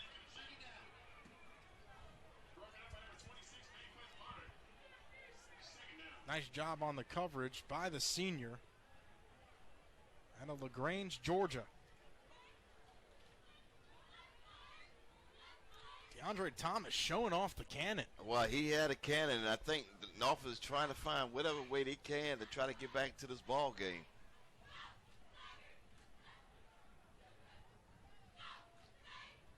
The freshman looking downfield. Pressure's on. Heaves one down the sideline. It's short, and it is broken up by John Wilson. Nice job by Chuma Awana, who went from receiver to defensive back all on the same play because the ball was short and knocked it away from John Wilson. Yes, he did. He saved the interception there by Wilson there. It's 3rd and 10.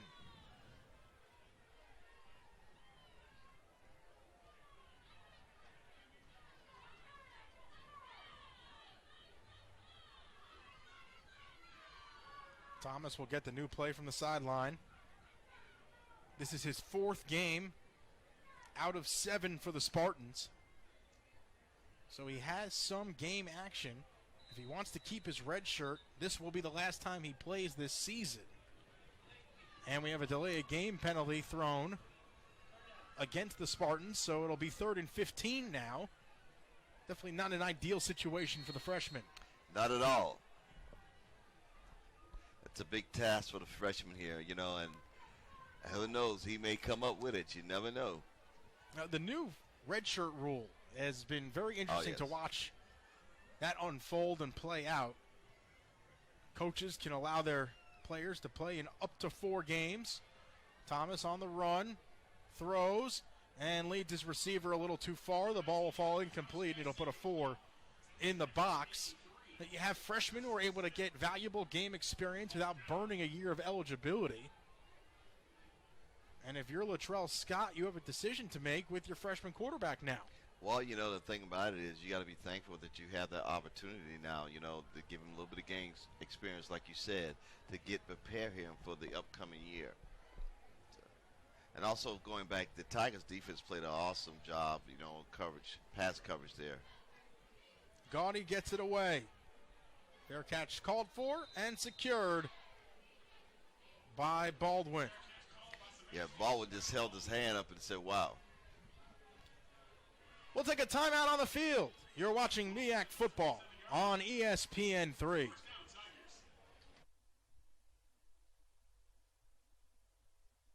The Genesis G70.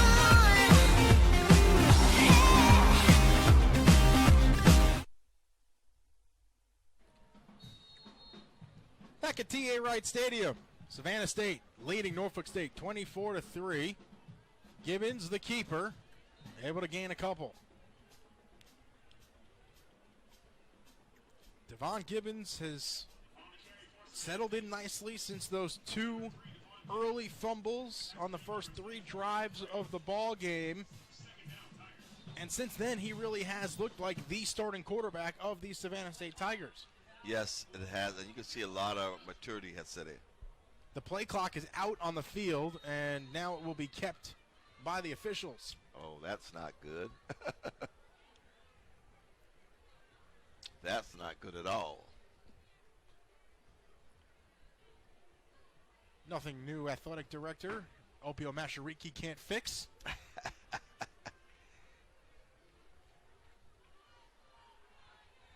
The handoff for the first down. James Kicklighter getting his name called for the first time today. Kicklighter is another one of the speedy backs that the Tigers have. And, you know, they thought he had him in the backfield, but he just ran right past the defender there. He's been more of a threat in the passing game this year, coming off of a 5-reception, 77-yard performance against Morgan State last week. Very seldom do you see him used on the ground, but showing he can be effective in that part of the offense as well. Here he comes in motion. The handoff to Saxton, turns the corner, and he's dragged down from behind in Spartan territory. The Tigers trying to put the nail in the coffin here on homecoming. Getting ready for Halloween. They're trick or treat. I guess the Tigers saying, hey, Spartan, we have a treat for you. Trick or treat. Look at the scoreboard. Right now it has been all Tigers in this one. But, you know, you got to give the Spartans credit. They're still fighting. They're still hanging in there.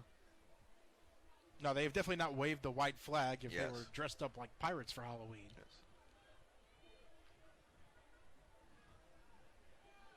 Saxton with a nifty move in the backfield, able to gain a few. Savannah State over 335 yards of offense today. Well, you know, the last outing was 262 yards rushing. So far, 257 on the ground for the Tigers.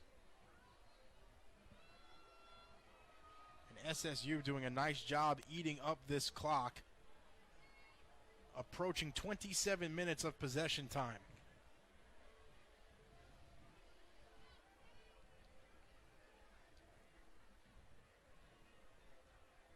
Kicklighter in motion. Quarterback keeper, Gibbons, turns it upfield. A late flag comes in, and that'll be on the block. This one's coming back. Well, you know, Spencer, that there's a chance that these teams may not meet again. This may be the last game right here that they play for a while, maybe. Certainly can be. As, of course, Savannah State is heading to Division II next year.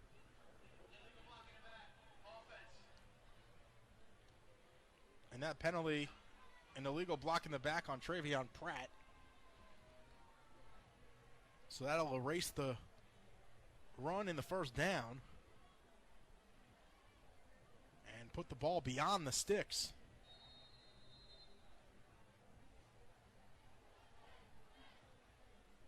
So 2nd and 13 for the Tigers.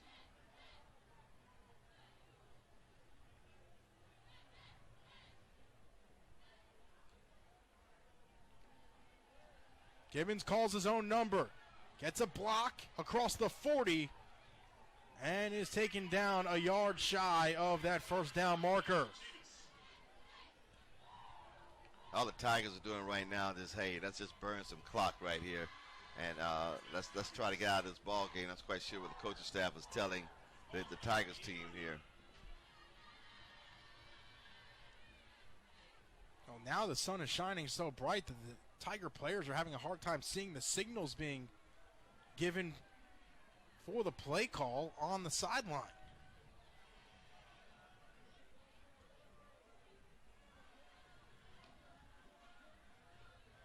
Play action. The throw for Pratt, who can't bring it in. Some physical defense by the Spartans. Well, actually, that was some physical and tight defense by the Spartans there.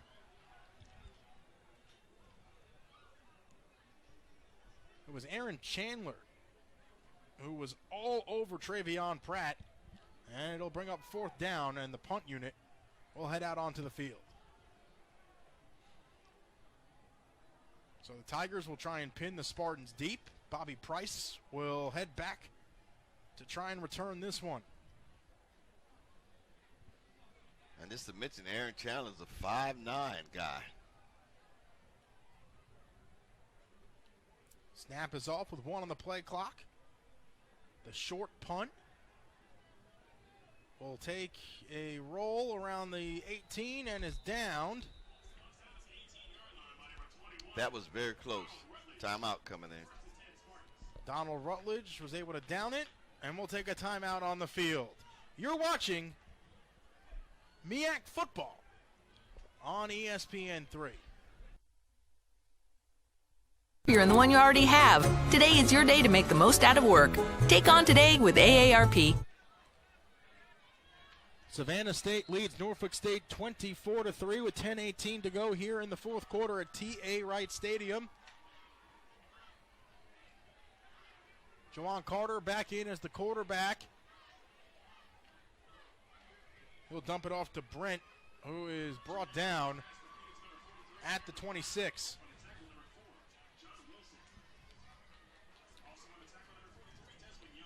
Well, you can see the Spartans are getting into a hurry-up offense here now. Can't hold anything back at this point. Carter dumps it off, and a huge hit laid by John Wilson. And he is down.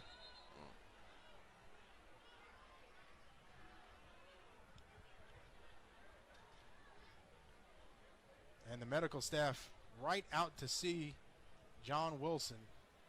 Wow. A bang play. You know, you like to see a good hit, good play, but you don't want to see a player go down like that. Not at all. And it looks like a concussion, but I'm just assuming up He here. is up and moving.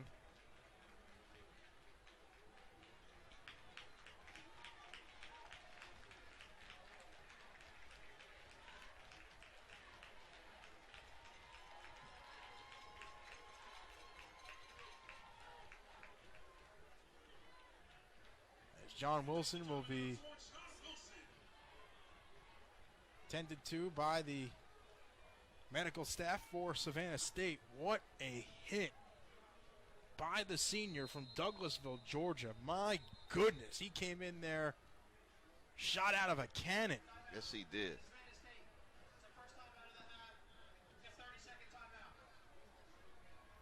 Wow, that was a great hit there.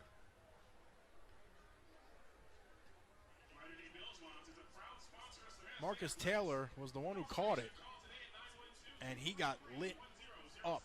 Yeah, he looks dizzy. Of course, if we get any updates on John Wilson's condition, we'll bring them to you. But you have to imagine he will be undergoing a full evaluation on the sideline.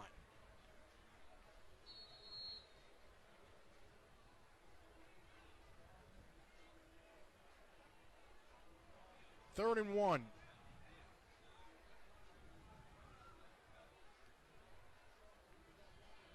Carter will step up to the line, goes under center, tries to sneak it,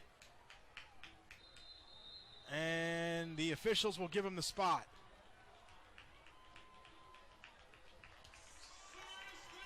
And it's pulled out by Savannah State. Oh, wow. They took the football right away from him, and SSU will have a short field to work with. Wow. Wow, that's amazing. I thought play was down, but hey, we didn't see it. The officials kept it going.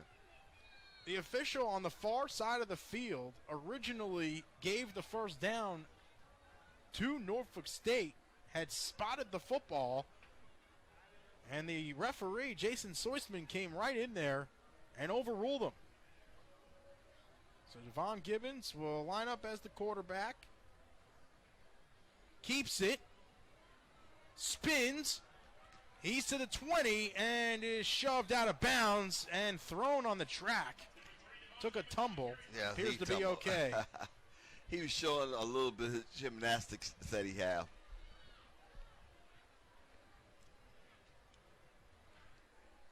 So it'll be first down with 10 to go from the 15 for the Tigers, who are 3 for 4 from the red zone today.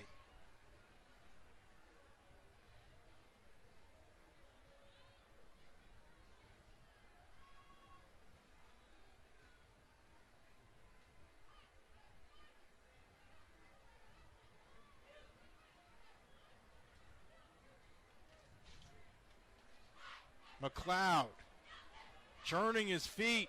He's inside the 10 and brought down at the 7. The Tigers just running clock now. Trying to run clock and put some more points on the board all at the same time. I have a score here. FAMU is beating Morgan State 31-0. Wow. Florida A&M, of course, at the top of the conference. 4-0 heading into today. Gibbons fakes the pitch, puts a move on, and is stopped at the 3-yard line. Delaware State leading North Carolina Central 28-13 with 3:24 to go in the fourth. Of course, Delaware State 0-7 on the season. The Tigers will be in Dover next week. You can catch that game on ESPN3. South Carolina State knocked off Howard 27-21, and Nebraska beating Bethune-Cookman 45-9. You never know. Anything can happen in the MEAC. That's for sure. 7 on the play clock. Oh. The sophomore can't spin out of trouble and is brought down.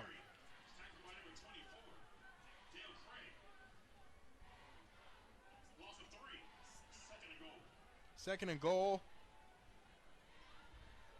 from the 6. Dale Craig on the stop.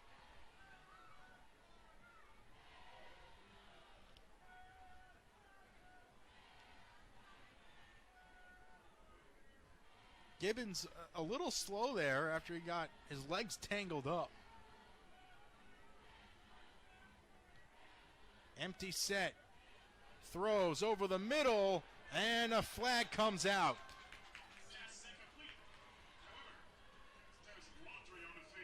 Czar Benaby was absolutely mauled on the crossing route. He was, and 2 flags came out at the same time.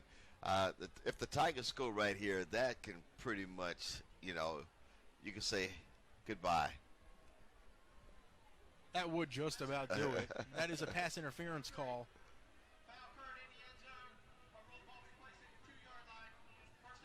And since the foul occurred in the end zone, the ball is spotted at the 2. As we take a look on the sideline, John Wilson is up and still being evaluated by Corbin Hinault, the head athletic trainer. But good to see him at least up and alert. It's always a good thing to see a player, when they go down, to see him get up and come back, walk around, and talk. That was one of the more devastating hits that we've seen applied this season.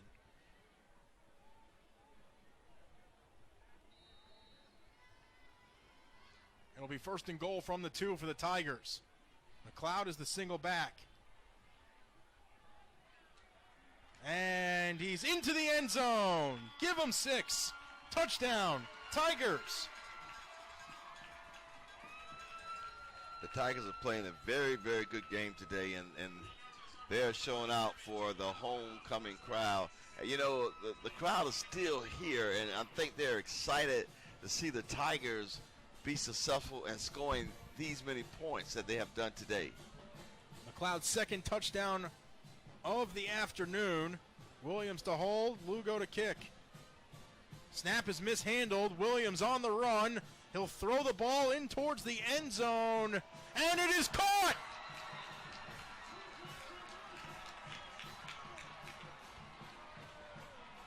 Cam Brown, the freshman defensive lineman from Monroe, Georgia, somehow came up with the desperation heave. And there is a Spartan down on the ground. We'll take a look when we come back. We'll take a timeout on the field. You're watching MEAC Football on ESPN3.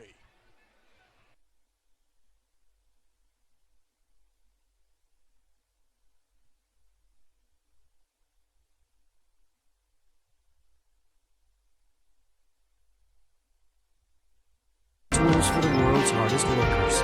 QuickBooks, back in you.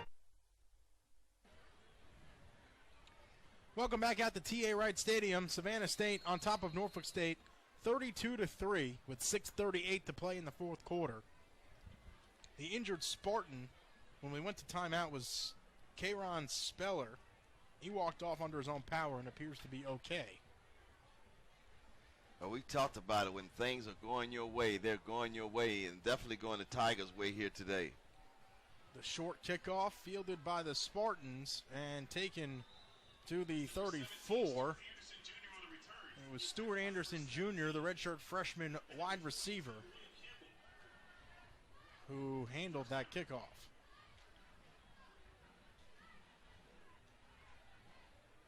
Well, you probably see a fast, quick-moving offense here by the Spartans here. They definitely going to put some more points on the board. It's a long ways to catch up, but, you know, you want to put some points on the board. The Spartans go back to the freshman, DeAndre Thomas, as the signal caller. He'll tuck it, run it to the 40, lowers his shoulder, and is brought down at the 43. Wow. I tell you, this freshman's coming in trying to bring some light, something, spark this team some type of way. He's a good-looking quarterback. Yes, he is.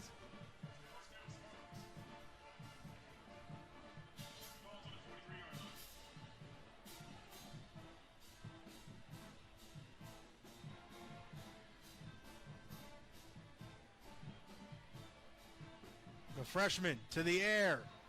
Finds Awana, and he's brought down at the 42. That's a nice throw by the freshman quarterback there, too.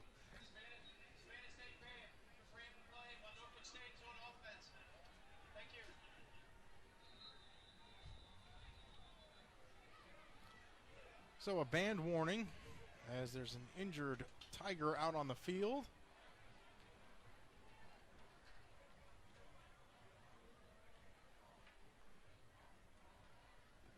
Desmond Young, the junior linebacker.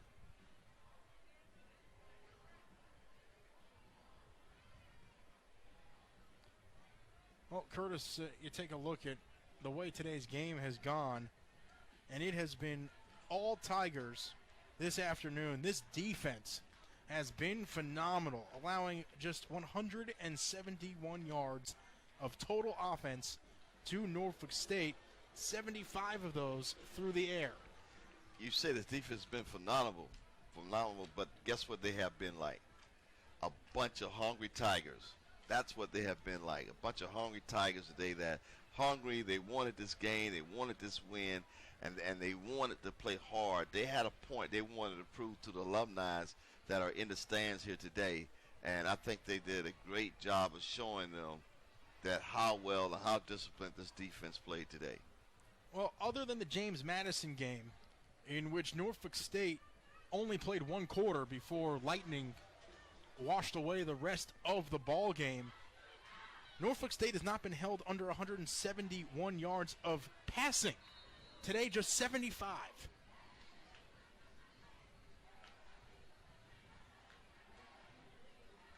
Thomas back in the gun. Flush from the pocket. Lofts one for Awana and is taken down at the 33.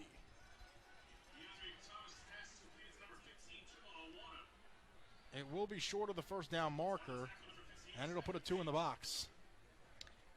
Thomas is not a bad-looking quarterback. Not at all. Not at all.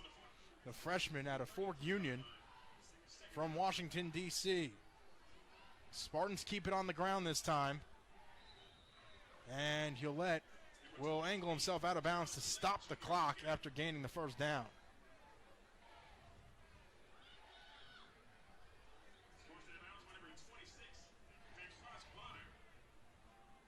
Well, the Spartans will continue their season on the road next week. Another homecoming date, this time at North Carolina A&T. The Tigers will be at Delaware State as Thomas is sacked by Naim Bozeman. Well, there was no one there to pick up Bozeman there. Bozeman came in. I mean, there was no one there. The Spartans must have forgot about the blitzing corner coming off the corner there. Ooh.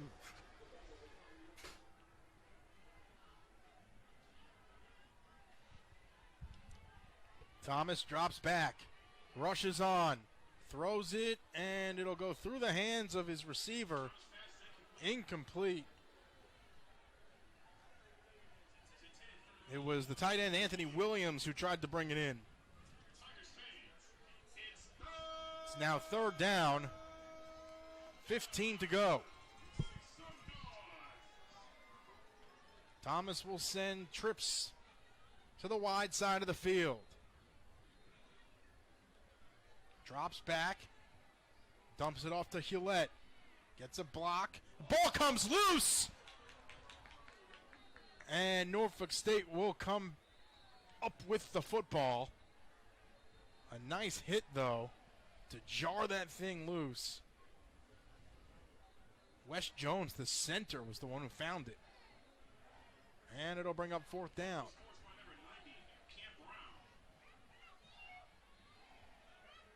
Cam Brown was the one who was able to knock that ball out of there, and Norfolk State's going for it here on 4th down. Well, they have no other choice, Spencer. 0 for 2 today. Thomas over the middle of the field and completes the pass to Anthony Williams. It'll be a 1st down for the Spartans, who are back in the red zone for the 2nd time today. I can imagine the coach over there saying, oh, wow, we should have been doing this at the beginning. We should have put Thomas in at the beginning of the ball game. I'm sure there will be some questions up in Norfolk this week as to who will start the ball game against A&T.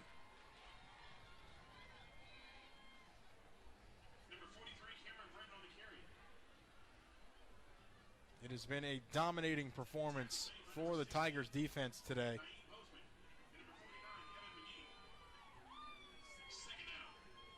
As the Tigers have dominated this series of late on their way to their 3rd straight victory against Norfolk State. Thomas with trips to the top of the screen. The freshman lofts one for the back corner of the end zone. Winstead tripped and could not find the football. Well, it was out of his range and reach anyway. It was a little high there. But, I mean, Thomas looks promising to the Spartan team. I'm impressed with what I've seen so far out of this freshman here. Well, the Spartans have struggled of late. Just 9 points over the last 12 quarters of football.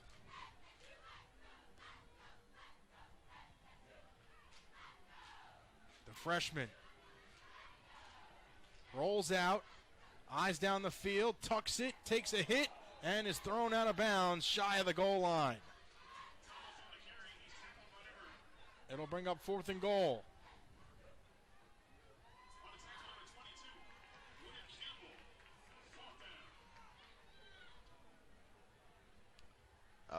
I thought they were taking him out of the ball. He just went to go get the play from the coach there. Went to go talk it over. Yes. And the Spartans will huddle up, something they have not done a lot of today. 8 on the play clock. 4th and goal from the 5. Throw over the middle is knocked away, but there is a flag on the play as Rutledge had his arm hanging over the intended receiver, Marcus Taylor. Yes, he did.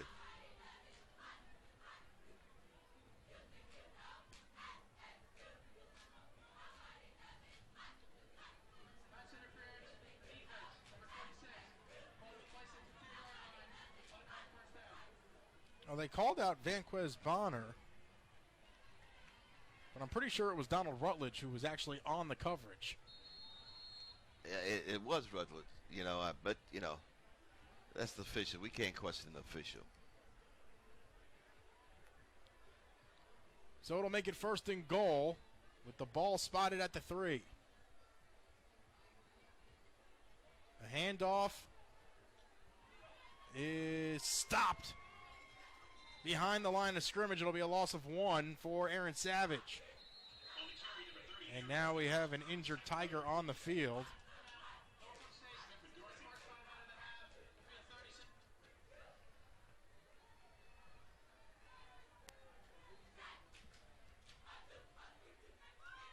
Stephen Dorsey is the injured Tiger.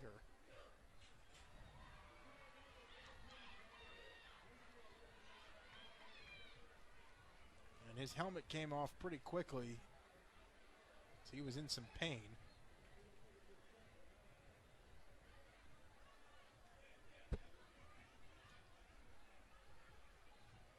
Do see John Wilson back in that huddle. He is without his helmet. He's laughing, though, and walking around and talking to the teammates. He appears to be okay, as now Eric Rayburn will come out and check on Dorsey.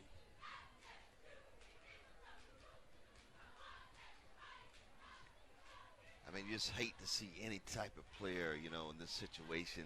The ball game is almost at the end, and, to see someone come up injured or something like that, it's something that you just don't want to see, No question.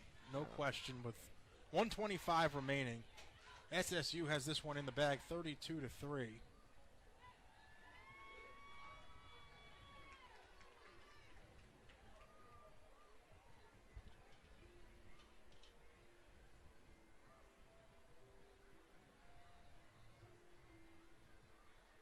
He is sitting up. That's a good sign. Which is a good sign. I agree, Curtis.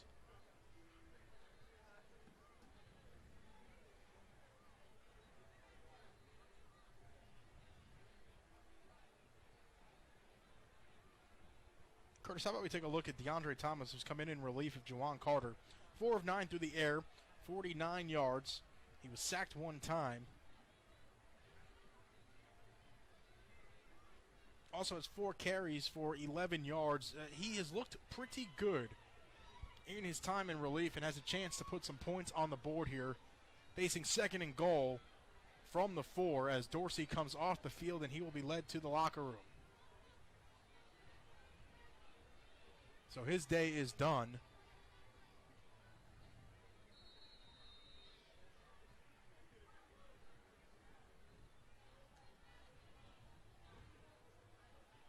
Awana in motion. Pressure coming. Play action. Thomas lofts one for the back of the end zone and throws it away. 3rd and goal.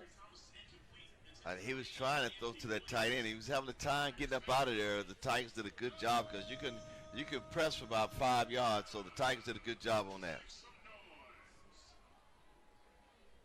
This Tigers defense has been strong all season long in the red zone, but especially just 5 yards away from Pater.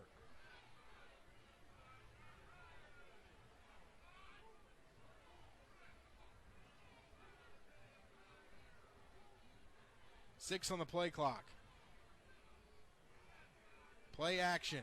Thomas looking, trying to find a target, throws to the corner of the end zone, and it'll be out off to the side and incomplete as Winstead could not get himself free. And it is 4th and goal. Well, they have no other choice. They got to go for it here. I mean, at this point, there's no reason to kick a field goal unless you're looking for the practice for Nardone. So Thomas will huddle everybody up. And you want to get if you're the Spartan team, you want to get confident. You want to score here. You're going to get confidence going into next week's ball game.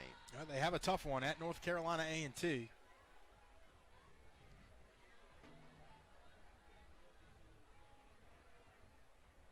Thomas opens up, fakes the throw, pressure on, releases. It's a jump ball, and it's knocked away. And a 4th down stand again from the Tigers will force a turnover on downs.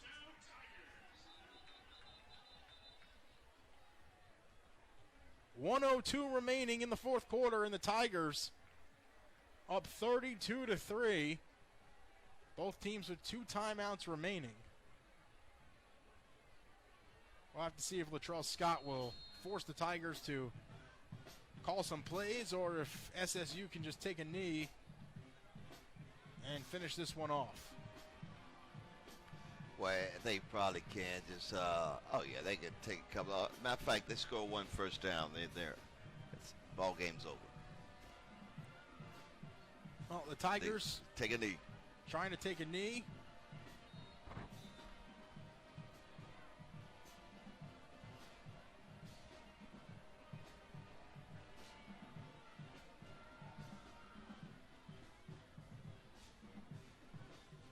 A strong performance for SSU in this one, though now the Tigers are in a bit of a predicament because they run a shotgun offense, and Gibbons wants to take a knee, and that would mean it would be a safety because he's in the end zone, so they have to run a play.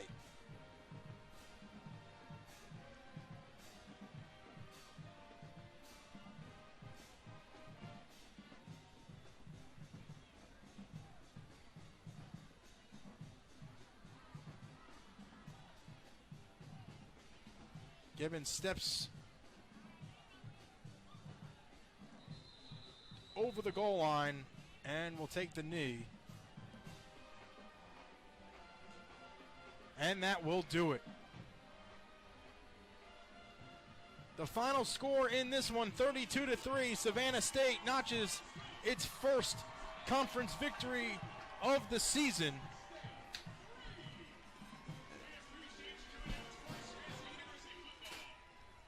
And now Savannah State has won its 3rd straight ball game against Norfolk State.